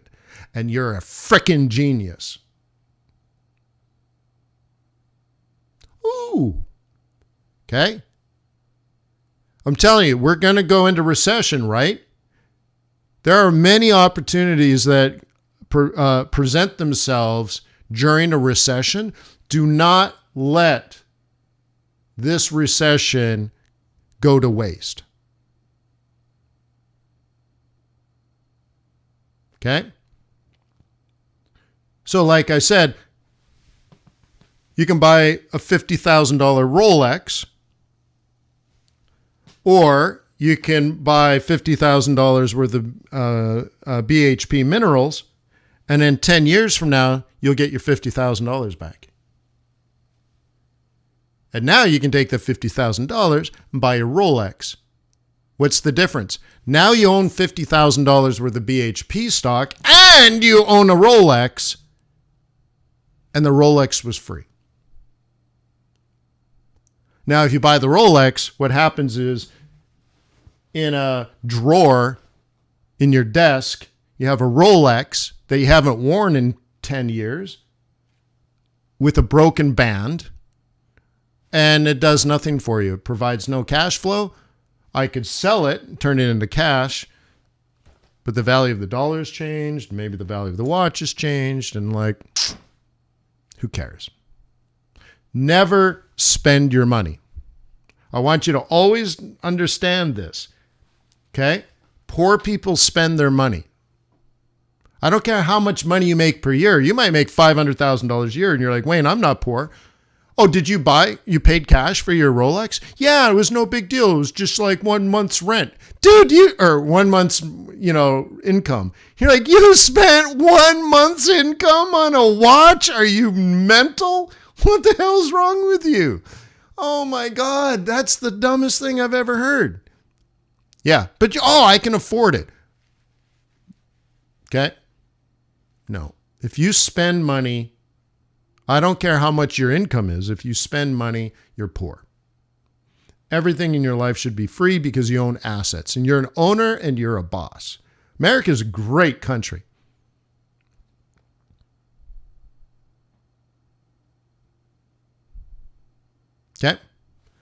Okay.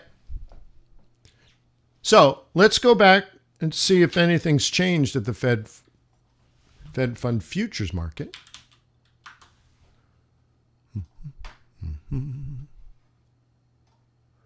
Let's see what's happened here.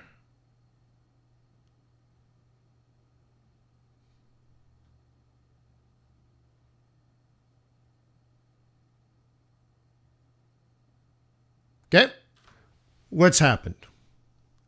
Well, yesterday, nobody thought the Fed was going to raise interest rates to 2.75.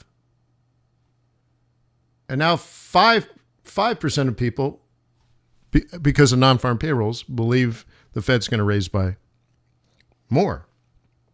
Okay? Okay.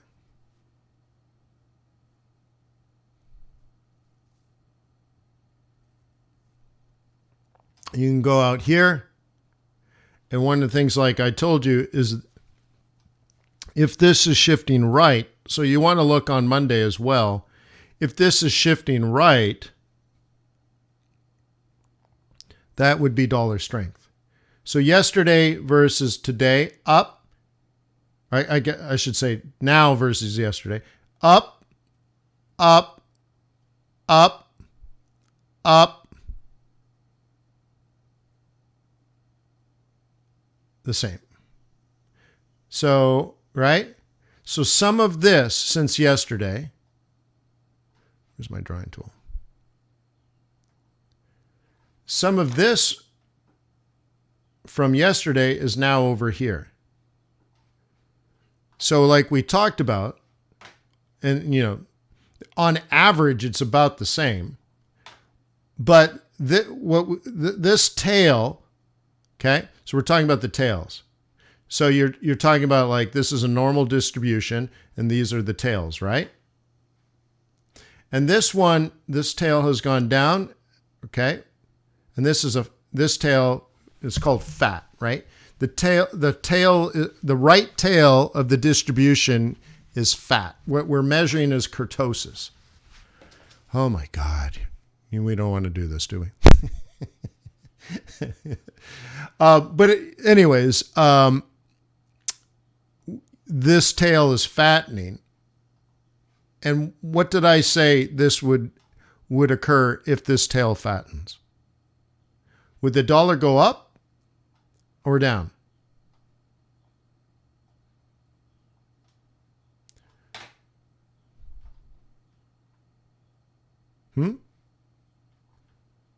If this is falling and this is rising, what's the effect on the US dollar?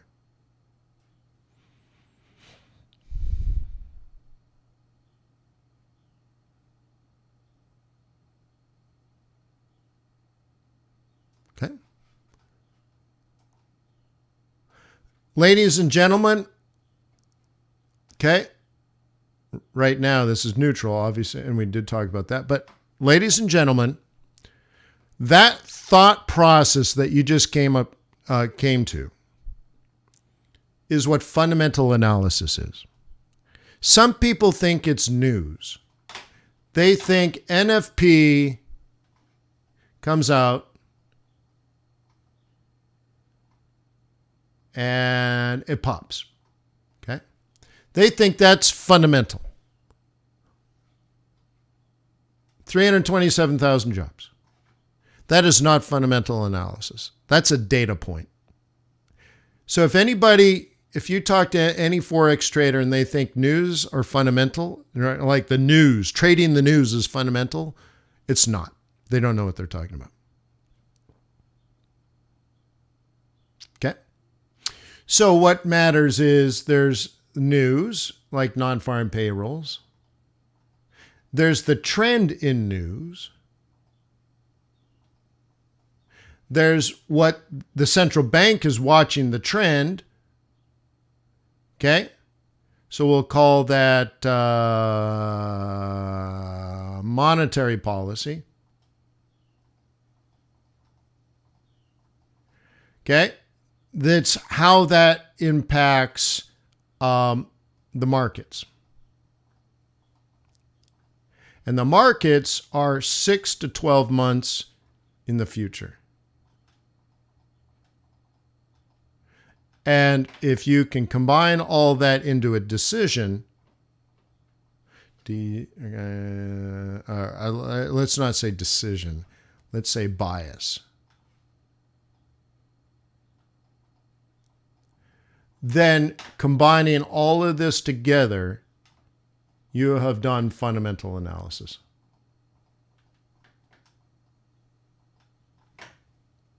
Okay?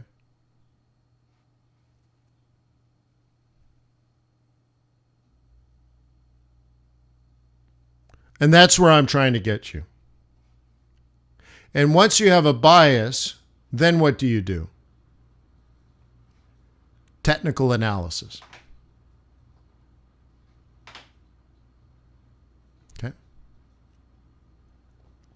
So now with technical analysis, you might say you've done this process for both Great Britain and United States of America. And your conclusion is, remember, conclusion equals bias. Your bias for this pair is sell. Okay? Cool. Done. Now, this has nothing to do with your chart. You've decided the direction of the flow of capital around the world.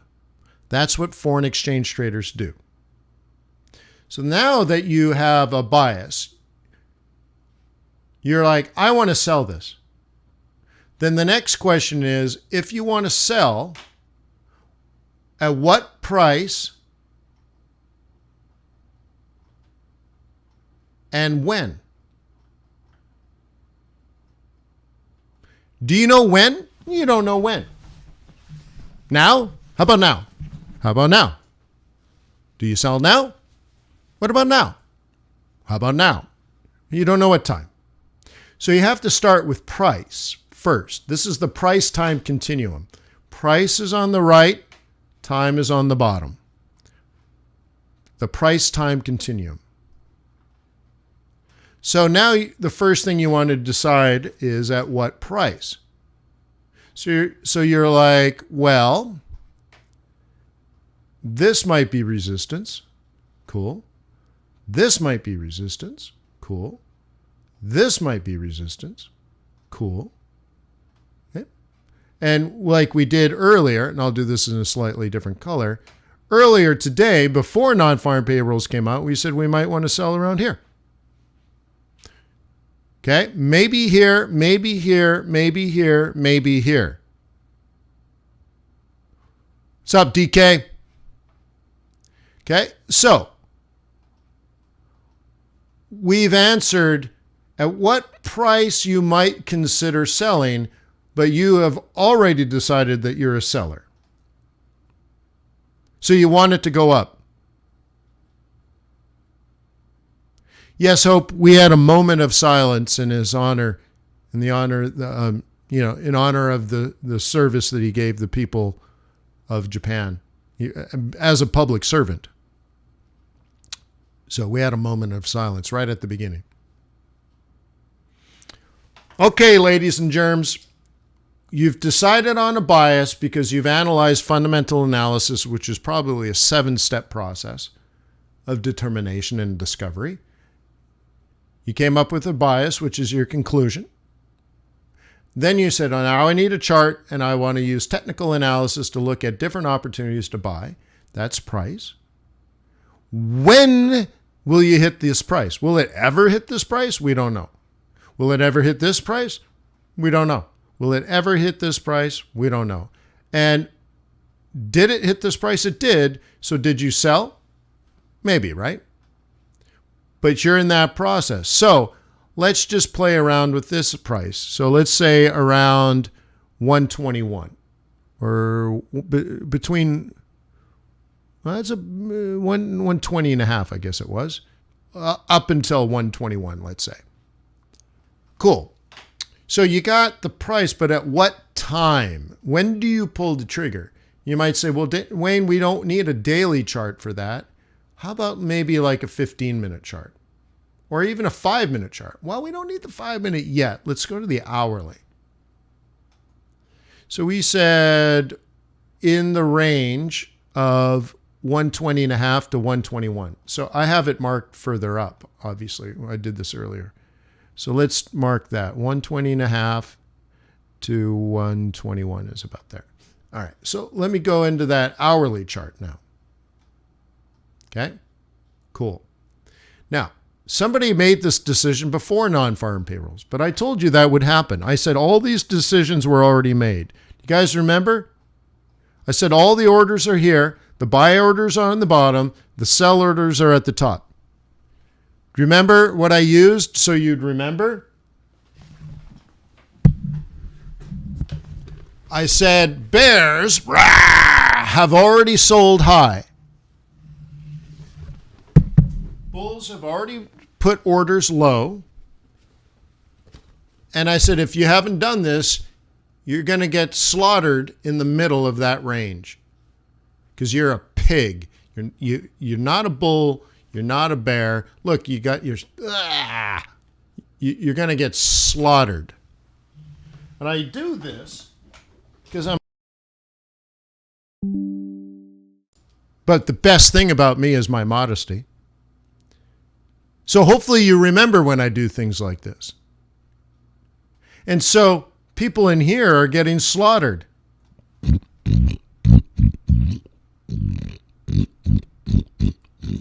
Because you're a pig. Huh? You're a pig.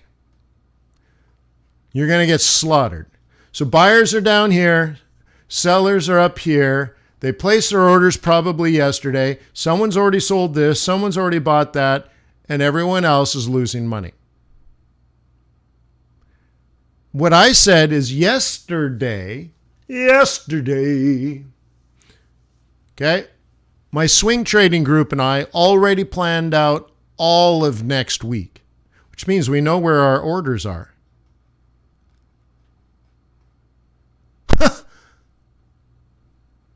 Oh my God. So hopefully you have a breakthrough mentally where you're like, oh my God, really? Yeah, we planned out the whole month. You know?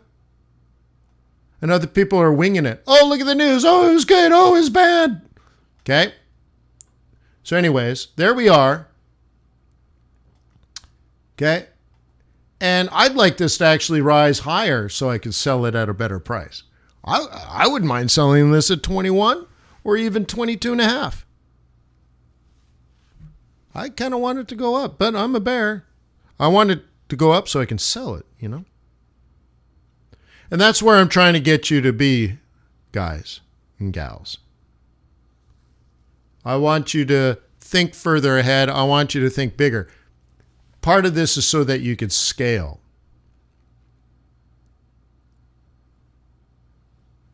Not in lot size, but in lots, in trades. Okay?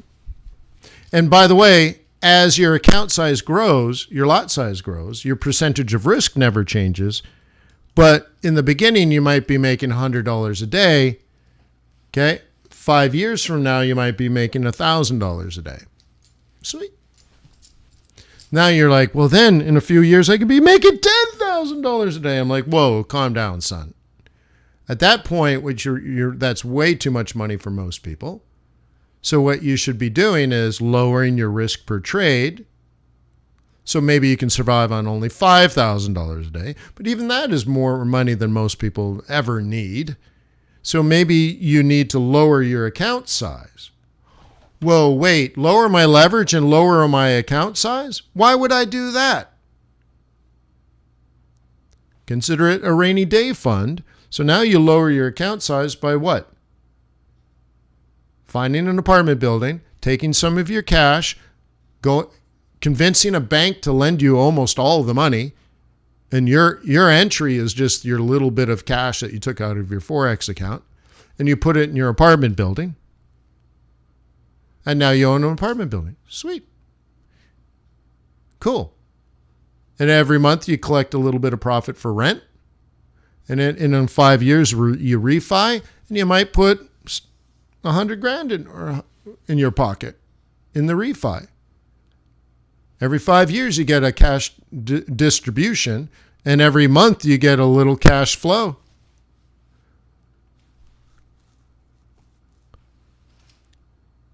Or if you don't pull it out, maybe in 20 years, you'll own the whole apartment outright. Well, the renters paid for it. And then you sell the building for twice as much. But remember, the renters have already paid the bank off. So now there's no bank. You own 100% of this thing. The renters paid the bank off. So now when you're too old to work, you sell the apartment building for double or triple that you paid for it because time has gone by. And now your $1 million apartment building, which you only had $200,000 in, because remember, the bank pulled up 80% of it. So you're in for 200. The bank's in for 800. 20 years from now, you're too old to work. So you sell the apartment for $3 million in cash. Oh. You turned 200,000 into 3 million. And what did you do? Nothing. Not a damn thing. You owned a piece of paper. It's not even a piece of paper anymore. There's an NFT that says you own the rights to the cash flow, and when you sell it, you get to keep all the money. Dude! Can't do that with Rolexes. So I'm just telling you. So what you want to do is grow that Forex account and lower your risk over time and get to a point where you make more than enough to live a reasonable lifestyle and then convert your cash into assets. Cash flow assets. Asset appreciation assets. Okay? Because one day you'll be too old. And if you have enough money, yes, you'll be old, but everyone will find you beautiful. I think it was Elon Musk. He says, somebody asked him, he says, what is it like to be the world's richest person? And he said, it's like a beautiful woman with large breasts. He's like, you walk in the room and everyone's looking at you and you know what everybody wants. And I thought that was humorous.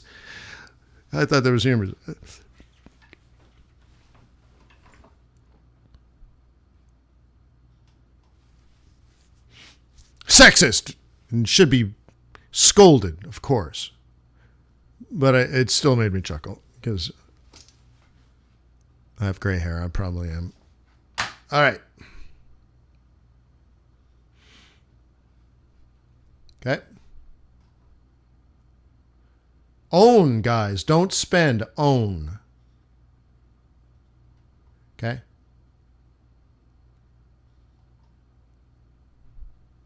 Don't spend. Own. All right. So what's going on with the yens here? What should I look at to understand? First of all, I got to put them all in the same time frame. Let's do 4 hours on this. What should I look at in my analysis of the yen? What should I look at? What piece of economic data?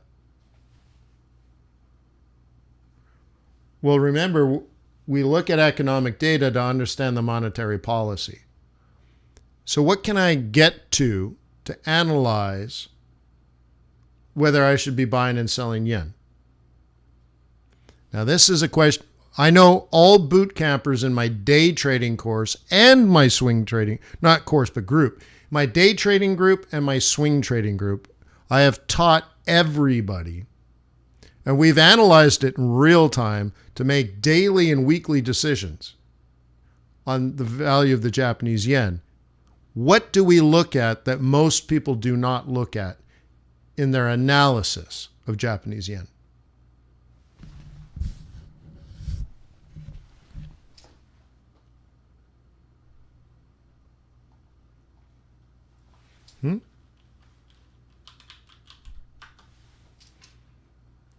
Be more specific. That could be multiple things, Richard. I need you to be more specific.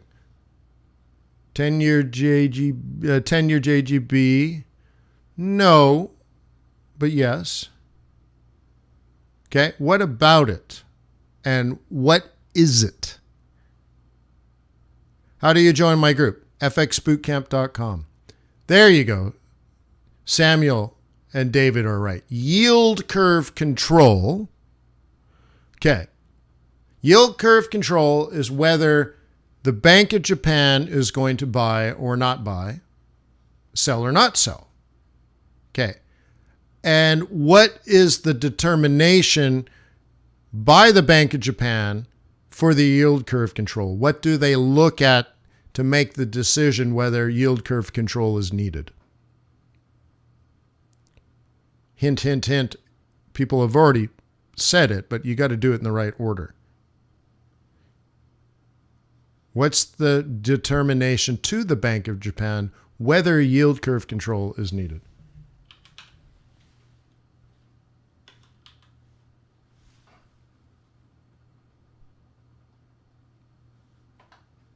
Hint, it's there.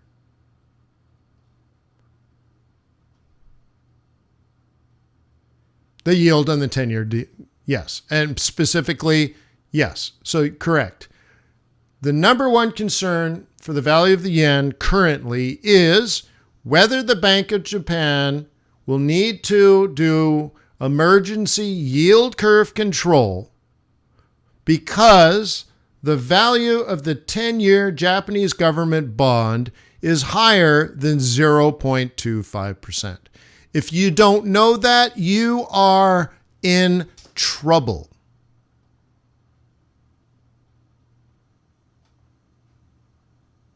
So right this second, I guess we'll do this. Okay, right this second, that's the yield on the 10-year Japanese government bond. By the way, moderator, if you happen to know if FXStreet has that chart for the yield on the 10-year Japanese government bond, I'll show that. I just don't know if it does or not.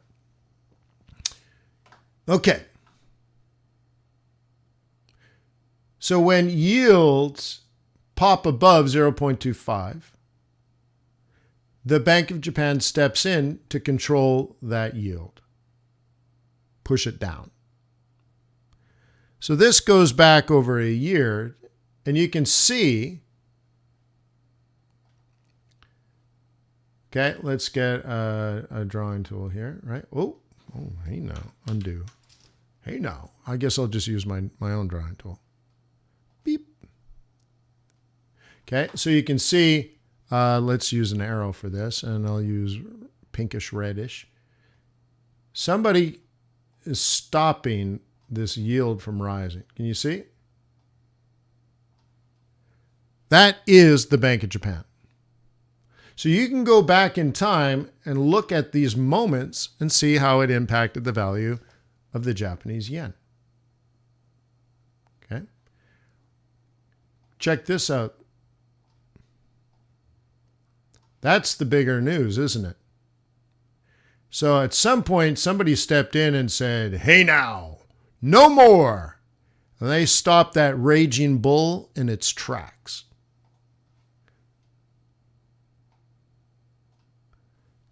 Now, this is interesting because this is what the European Central Bank is going to need to do. Because yield on the 10-year German bond is way lower than the yield on the 10-year Greek bond. Greece needs to be saved. Okay. So let me see if I can change this and make it a little bit more interesting for you.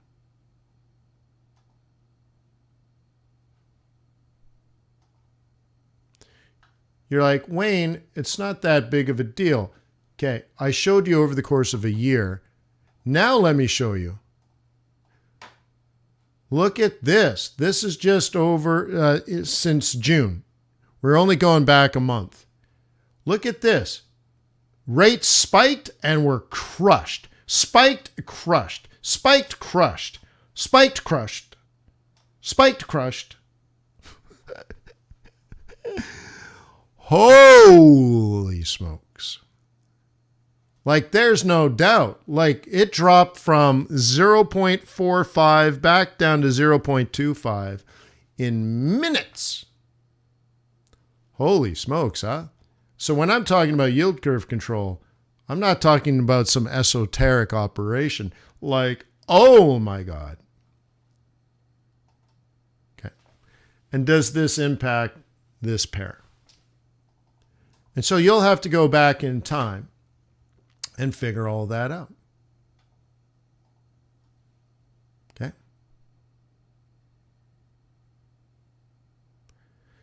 This was the last time they did a surprise yield curve control announcement. Let me clear this out and draw it. This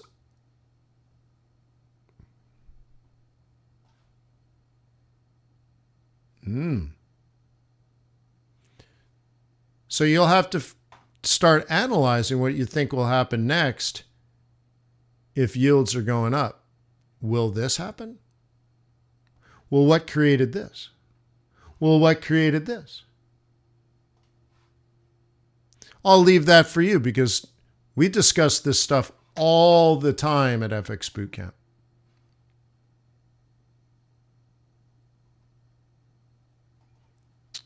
Huh?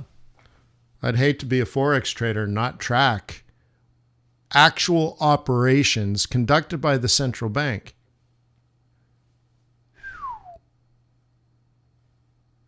Sir, can you give us a link to Bootcamp? FXBootcamp.com. Okay?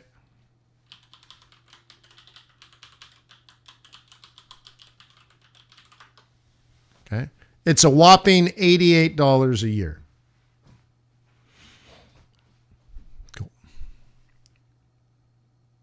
Crazy, I know. All right. Let's do some commodities.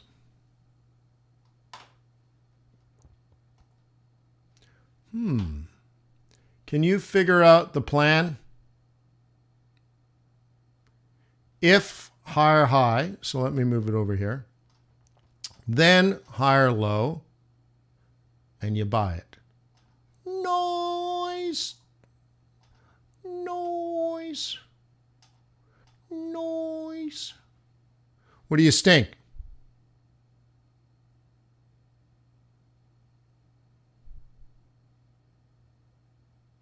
TT says, what about the assassination in Japan?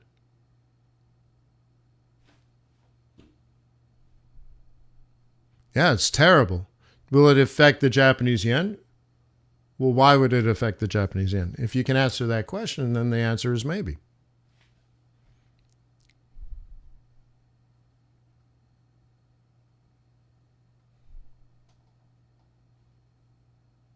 Okay, so that's where we are now. Okay.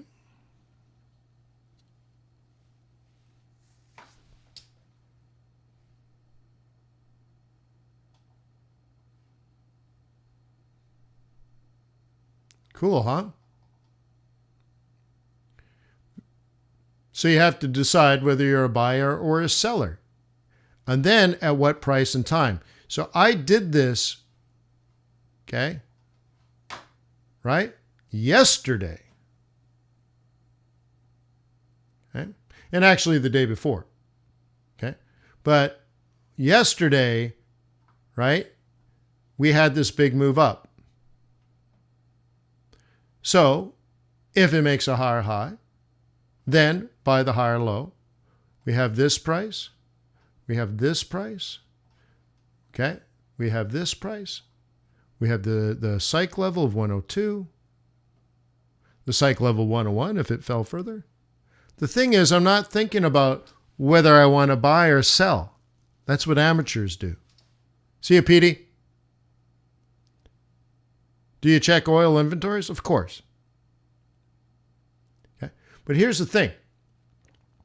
I don't decide if I want to buy or sell. I already know.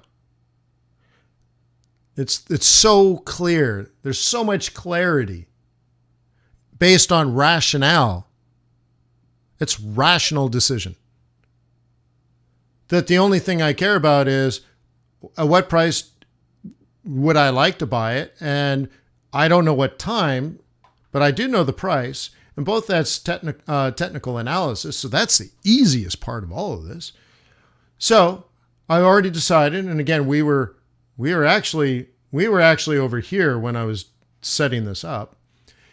If there's a higher high, then I want to buy a higher low. So then we got the higher high. I was just a day early, so I had to wait. So if there's a higher high, then I want to buy a higher low. And technical analysis gives you the time, but I knew the price, right? And then we already have this marked up here.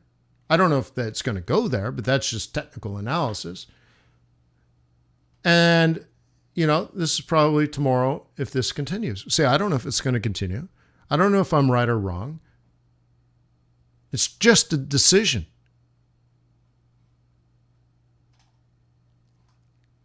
It's just a decision.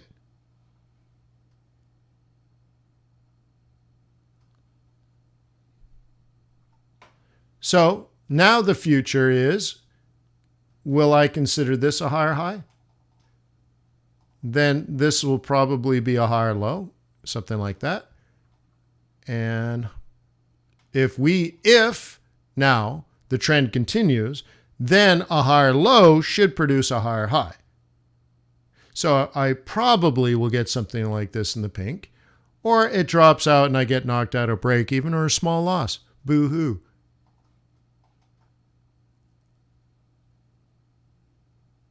But you can't react. You have to predict.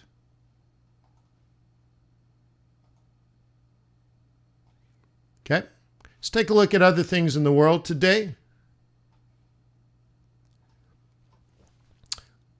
Actually,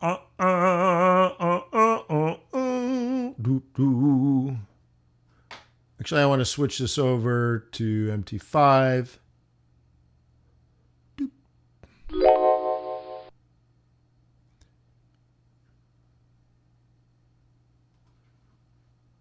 Well, I'll plan it out for tomorrow for Sunday morning open, right?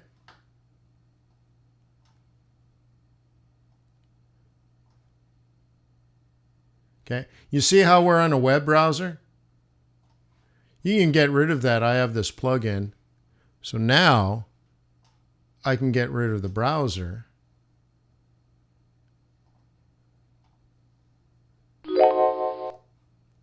Now I have MT5 floating with no browser. Oh my God. Oh my God, Becky. Yeah, cool. So now we can zoom in on the S&P 500.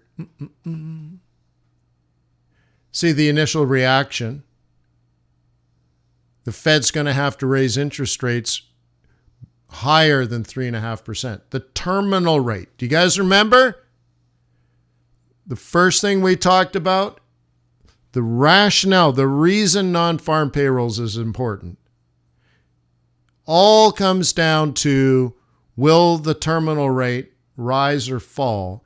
It seems like it's rising, therefore the stock market comes down. I explained the math through the capital asset pricing model and the present value of future cash flows. And there it is, the math in reality. Come on. Share some love. Click the like button. Okay? Give FX Street some glory.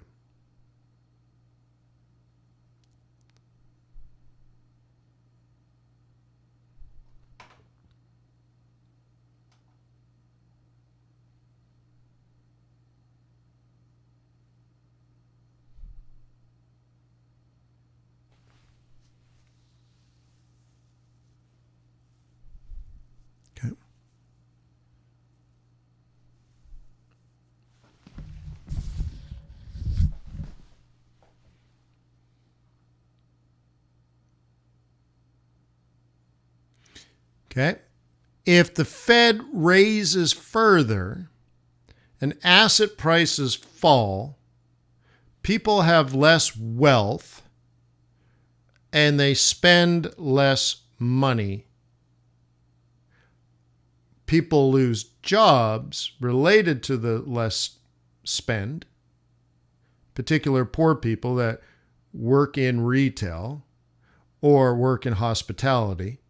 Like I said, maybe the waitress at Applebee's loses her job, but the waitress at the bar keeps her job. And now you're like, Wayne, now you're being just, no. We actually looked at that in the actual employment situation report. It showed you if you worked at a hotel, you're going to lose your job.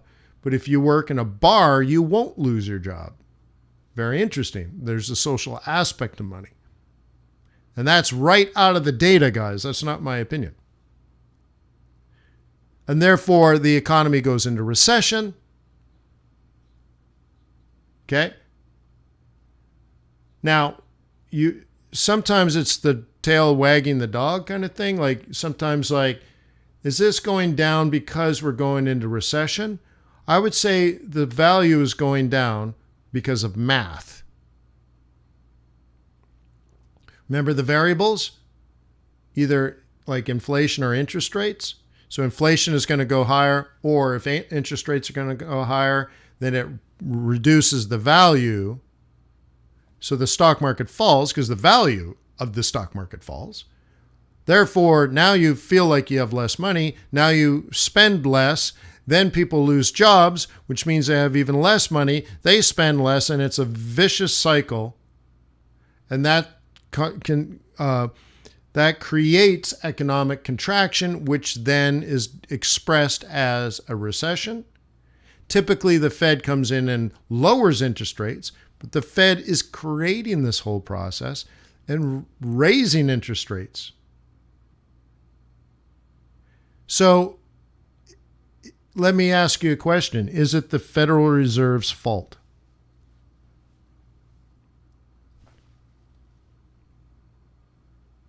The Fed, by design, is creating a recession. Is it their fault?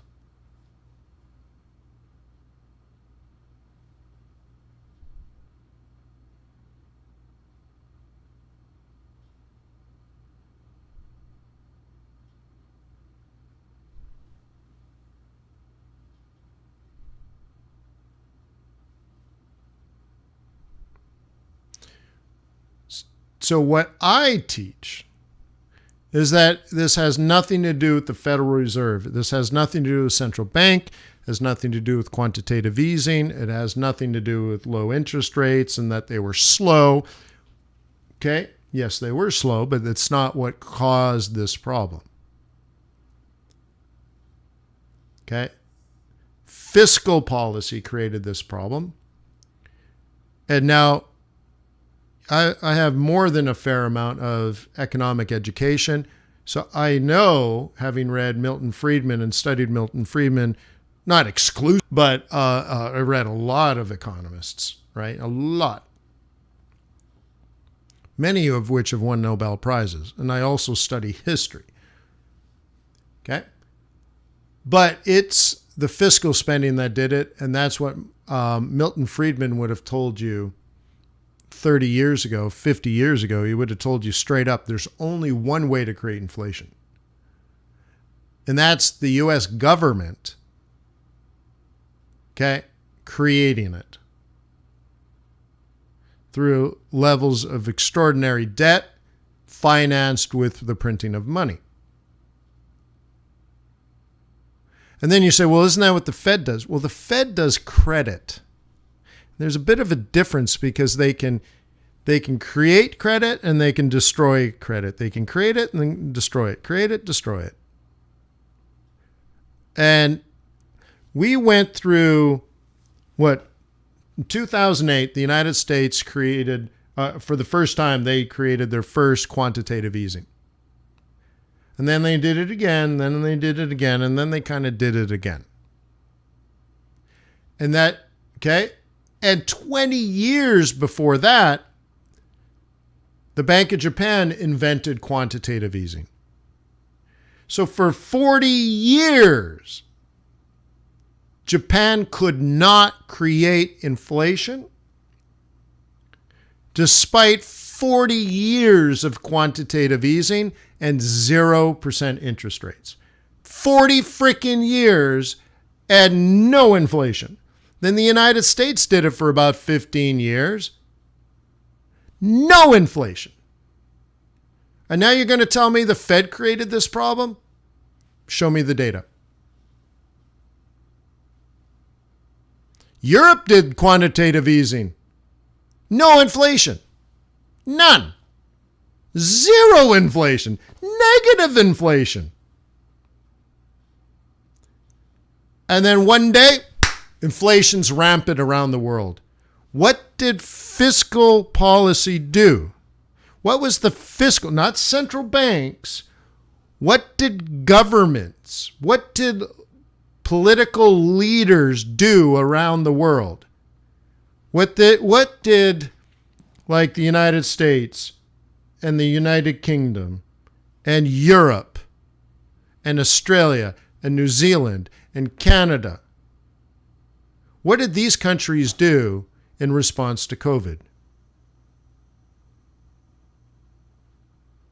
Spend, create, spend, print trillions of dollars each. The United States alone, $5 trillion. Many households in the United States, husband, wife, 2 children, got $10,000 for free.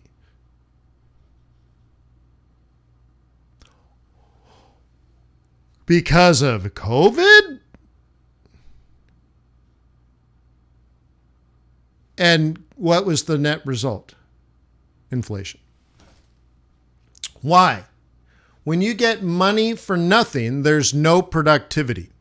Productivity lowers inflation. So people got money for free, and I'm not entirely sure why. To do with COVID. I mean, why not just say, well, for people that lost their job, they should be on unemployment. And people are already on welfare. They're still on welfare. Why did they just give money away for free? I still don't understand it. Well, everyone lost their job. No, they didn't. 90% of Americans with jobs still had jobs.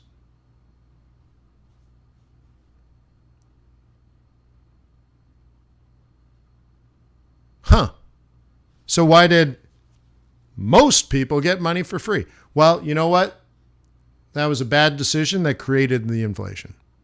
So if Japan couldn't do it for 40 years through quantitative easing, the United States and Europe couldn't do it for almost 20 years of quantitative easing, couldn't create inflation. They were desperate to create inflation. Couldn't do it. And then all of a sudden, we got inflation in 1 year. What was the difference?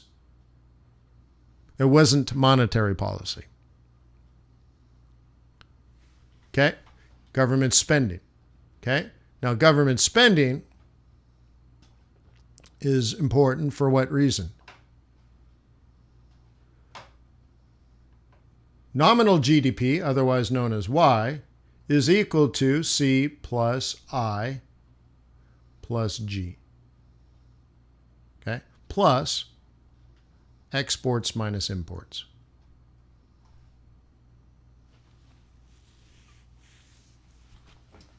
Okay? So government spending went up, and they gave money to the consumer, so consumption went up. What's the difference between C and I?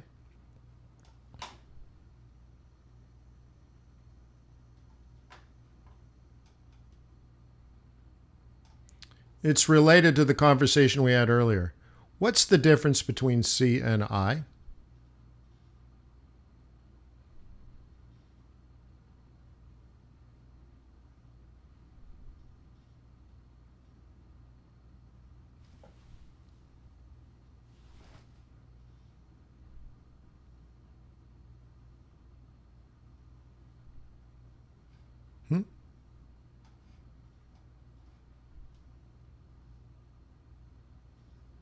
Well, let's talk about it.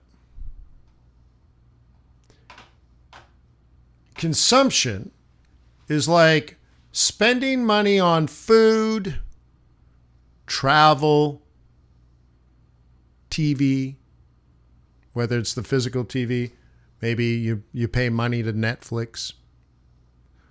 What's the return on investment on eating a hot dog and watching Netflix for 3 hours? 0%. I is not consumption, but investment. Yes, you spend money, but this might be the stock market. This might be the bond market. This might be real estate. This might be business building equipment. It could be training employees. It could be expanding facilities. It could be, I think, even research development. And there is an ROI. There's a return. There's growth. In the future, you will have more than the past. But the government said, we'll increase consumption with zero return on investment. You have to understand return on investment lowers inflation. Because you might say, well, you're just making more money here. No. When you study microeconomics, it tells you, right, that you're actually making things more affordable. Prices actually fall. The cost of the TV falls because you've invested into technology, right? So it's either capital to the alpha, right, or labor to the alpha in the factors of production. So because you either have more capital, more labor, or smarter capital or smarter labor, the cost per unit goes down. It's deflationary. So now you can go to Sam's Club or Walmart, and for the same amount of money as a TV last year, you can buy one 2 inches bigger. You're like, oh my God, look at that. Right? You can buy a 65-inch TV for the price of a 55-inch TV last year. The prices fall. If you invest, prices fall. If you buy an apartment building, how much does a Lamborghini cost you? What did I teach you? I preach to teach. Because some of you never had this. How much does your Lamborghini cost you if you don't consume it? So you could just take $350,000 out and consume and go to the store and buy it. But what if you decide to instead own a bunch of real estate? How much will your Lambo cost when you refi and you pull cash out? Come on now, I want to see if you're listening.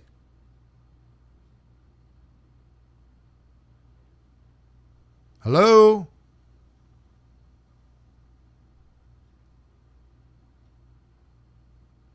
I'm trying to teach you how we got in this process. This is advanced macroeconomics. This is advanced business. This is advanced how to make money. Yeah, it's free. So, investing lowers price. Your Lamborghini went from $350,000 of consumption capital to free. But the government didn't do that. It printed money, gave it to people, they spent the money. By the way, the number one use of money was food and beverage.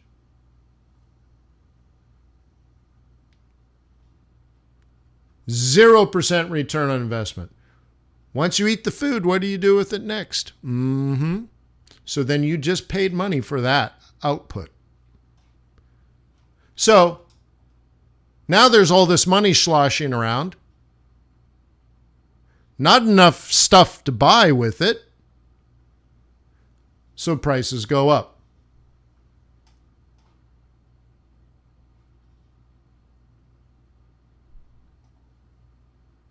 It was created by terrible fiscal policy that, anyone with an economics degree understands.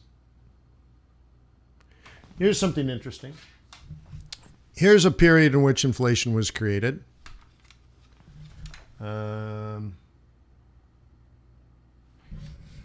Here's a nickel, United States nickel. What is that made out of?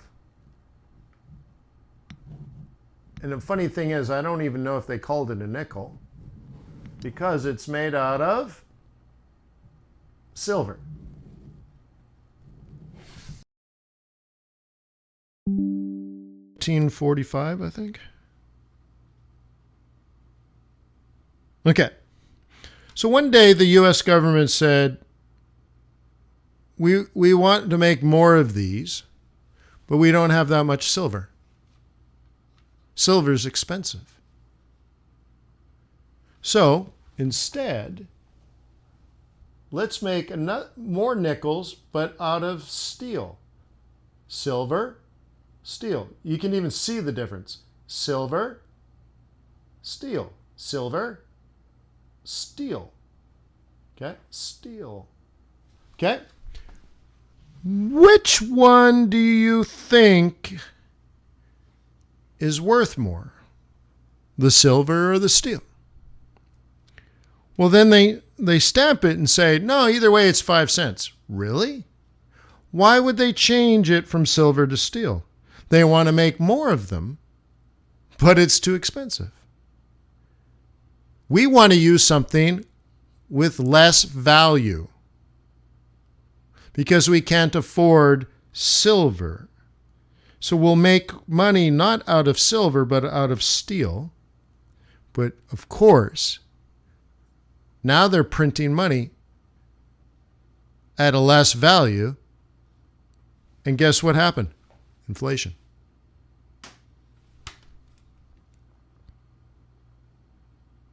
Okay? You see these?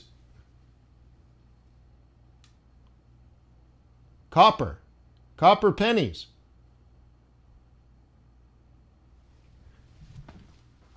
Those were made out of shell casings. The government was looking around, they're like, we have all these empty bullet casings from the war. What do we do with it? Throw it away? Somebody said, why don't we just turn that into money? Oh, the garbage? Yeah, why don't we just turn that garbage into money? Why? Well, we have so much of it that it's cheaper than using steel. See, there was a time when pennies in America were made out of steel, iron ore and coal. Then, during World War II, they said, you know what? Steel's too expensive. We want to use that to make tanks. Well, what should we make pennies out of then? Well, how about all these empty bullet shells? They're like, that's good. Let's just make money out of the garbage. It's interesting history, huh? Look, the first pennies in America made out of copper were made out of spent shell casings. Because it's cheaper than making a steel one. Look, there's a penny. Steel cent, copper cent. Literally a used bullet. A used bullet. Inflation. Because silver was too expensive, well, that meant money was silver. And then they're like, that got too expensive, so let's make more money. But instead of making more money, we'll use steel, which devalued the currency. And then after a while, steel was too expensive, so why don't we just use garbage?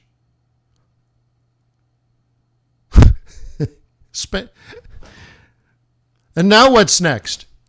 Well, why don't we just not even, let's not use pennies anymore. But when it comes to the price you pay for gasoline, they'll get it down to the penny. You'll use a credit card. And what about the bank? Will you get paid interest in pennies? Yeah. Will you owe things in pennies? Yeah. Oh, they'll still have pennies around made out of air. Ones and zeros on a computer. Why even make a copper penny? And you know it's barely copper now. It's an alloy, and there's just enough copper to make it look copper. Shoot, they're probably spray painting it because it's cheaper than copper. Because copper prices are up, right?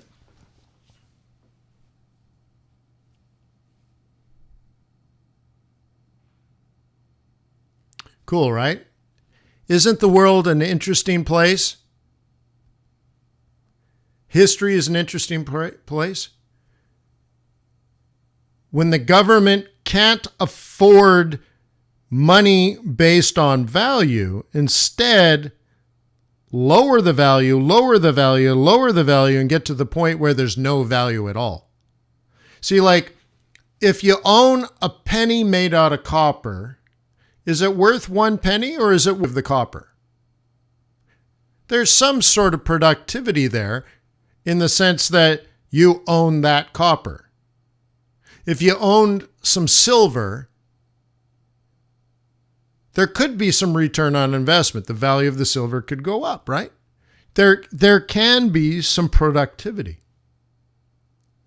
But if the government gives you money for free, what's the value of the money if you didn't produce any product or service for the money? You see?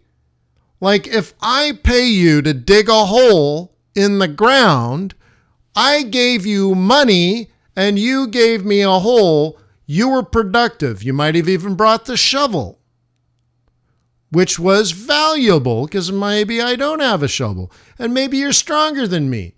So boom, and maybe you have 15 years of digging holes. So you dig a beautiful hole. So you dig the hole, there was productivity and use of capital and labor to the alpha because you have 15 years of experience, and I get a beautiful hole and I don't have to sweat because look at this, man.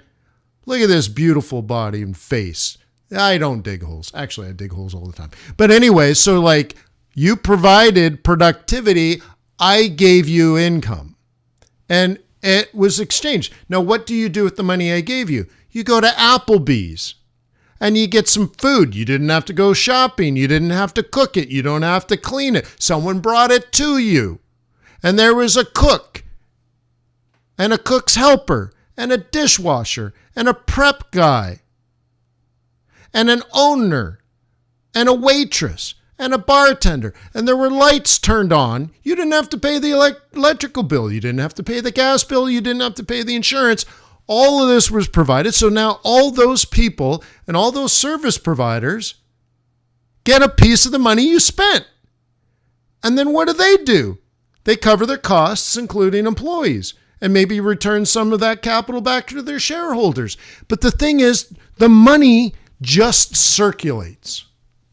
You cannot create inflation because it doesn't go anywhere. I have some money, I give it to you. You have some money, you give it to them. They, in turn, give it to somebody else. And then at some point, they hire your company.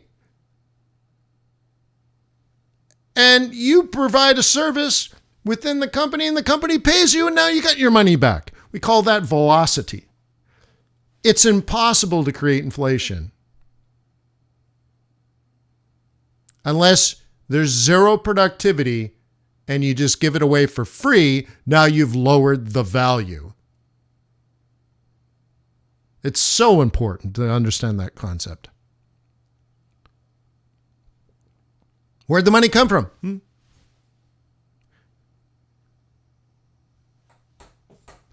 Doesn't matter. You didn't do anything to earn it. So now the outcome is there's too much money. People that shouldn't have money, and therefore demand is high, and now we all have to pay the tax of high inflation. Because where else would the money come from? Did the government raise taxes and then take the increase of government income and then distribute it? No. Because that takes cojones.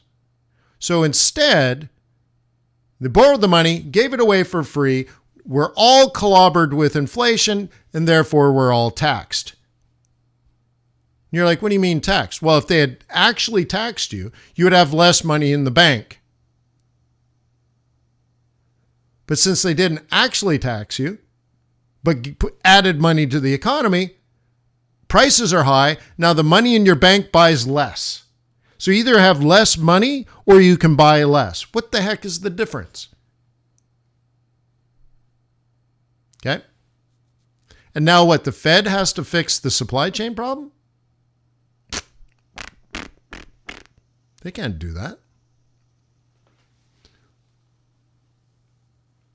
President Biden says the big oil companies like Exxon are gouging Americans by charging high prices at the pump.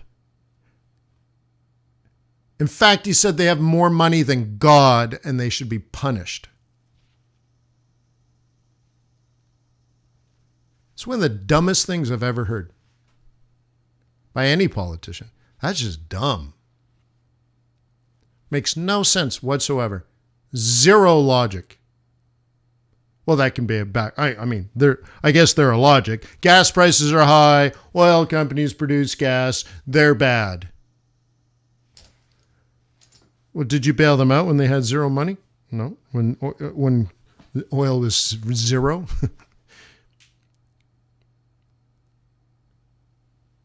Does ExxonMobil or British Petroleum or Royal Dutch Shell, do they set gasoline prices? Yes or no? Is Joe Biden right? President Joe Biden, is he correct? These big oil companies set gasoline prices. Yes or no? I want to know what you think. I think you know what I think, but what do you think?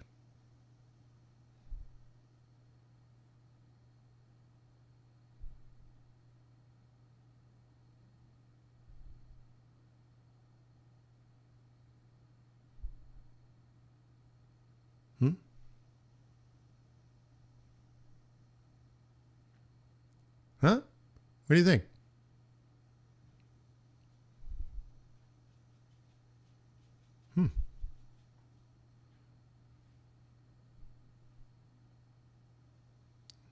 Interesting, right? No.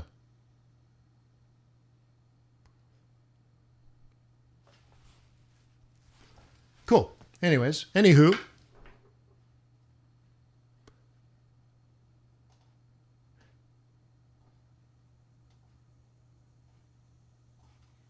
Cool. There you go.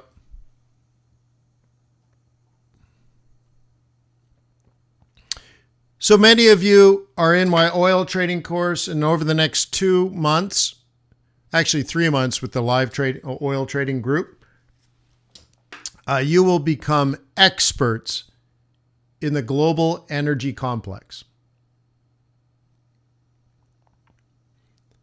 And I'm super, super excited about it.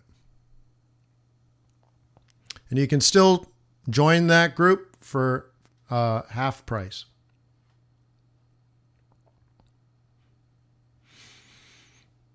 Take a look at gold.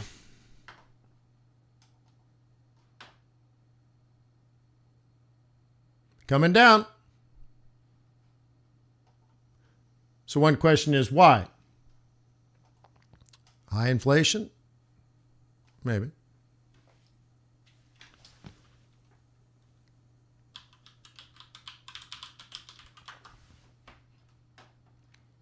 I wonder if I can...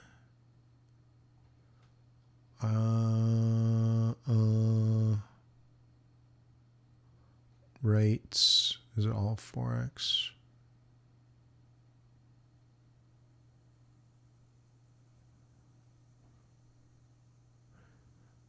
Just wondering how much data FXstreet has on commodities. So let me try this. Maybe we'll use their data. Oh, it's just analyst reports.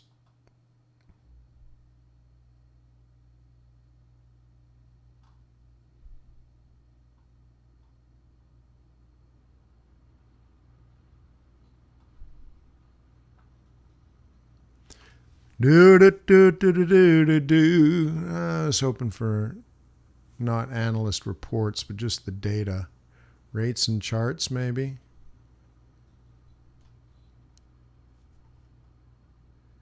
Yeah, it'll get me gold. Just wondering. So I'm on FXStreet, but I want other things. I want futures contracts, tools, latest, gold, forecast, gold.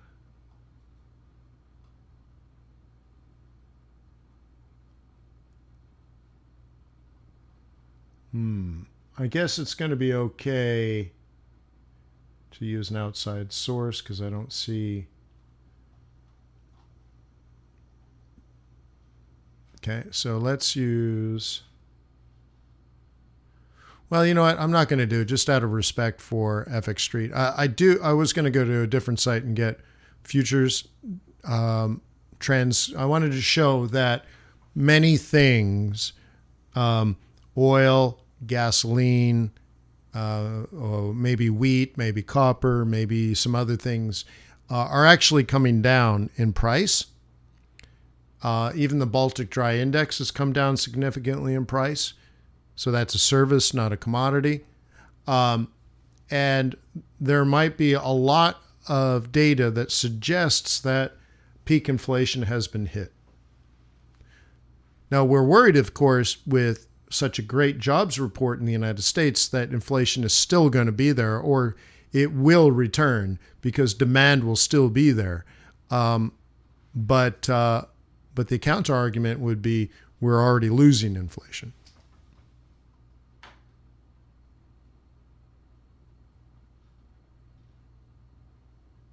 Okay. Any last questions before I pull the plug? It was a wonderful 3 hours. I'd like to thank you for staying with me this whole time. I hope you learned a few things or at least found it interesting. I try to share different points of view and different aspects of trading that you might not otherwise receive.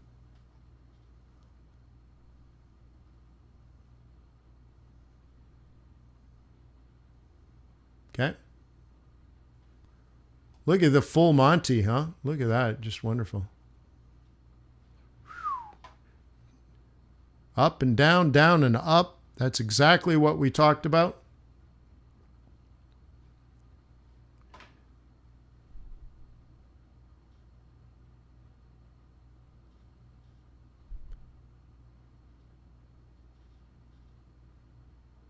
That is right. You're right. The revision was quite a bit. Yeah, the revision was quite big. Yes, I agree with you, SWS.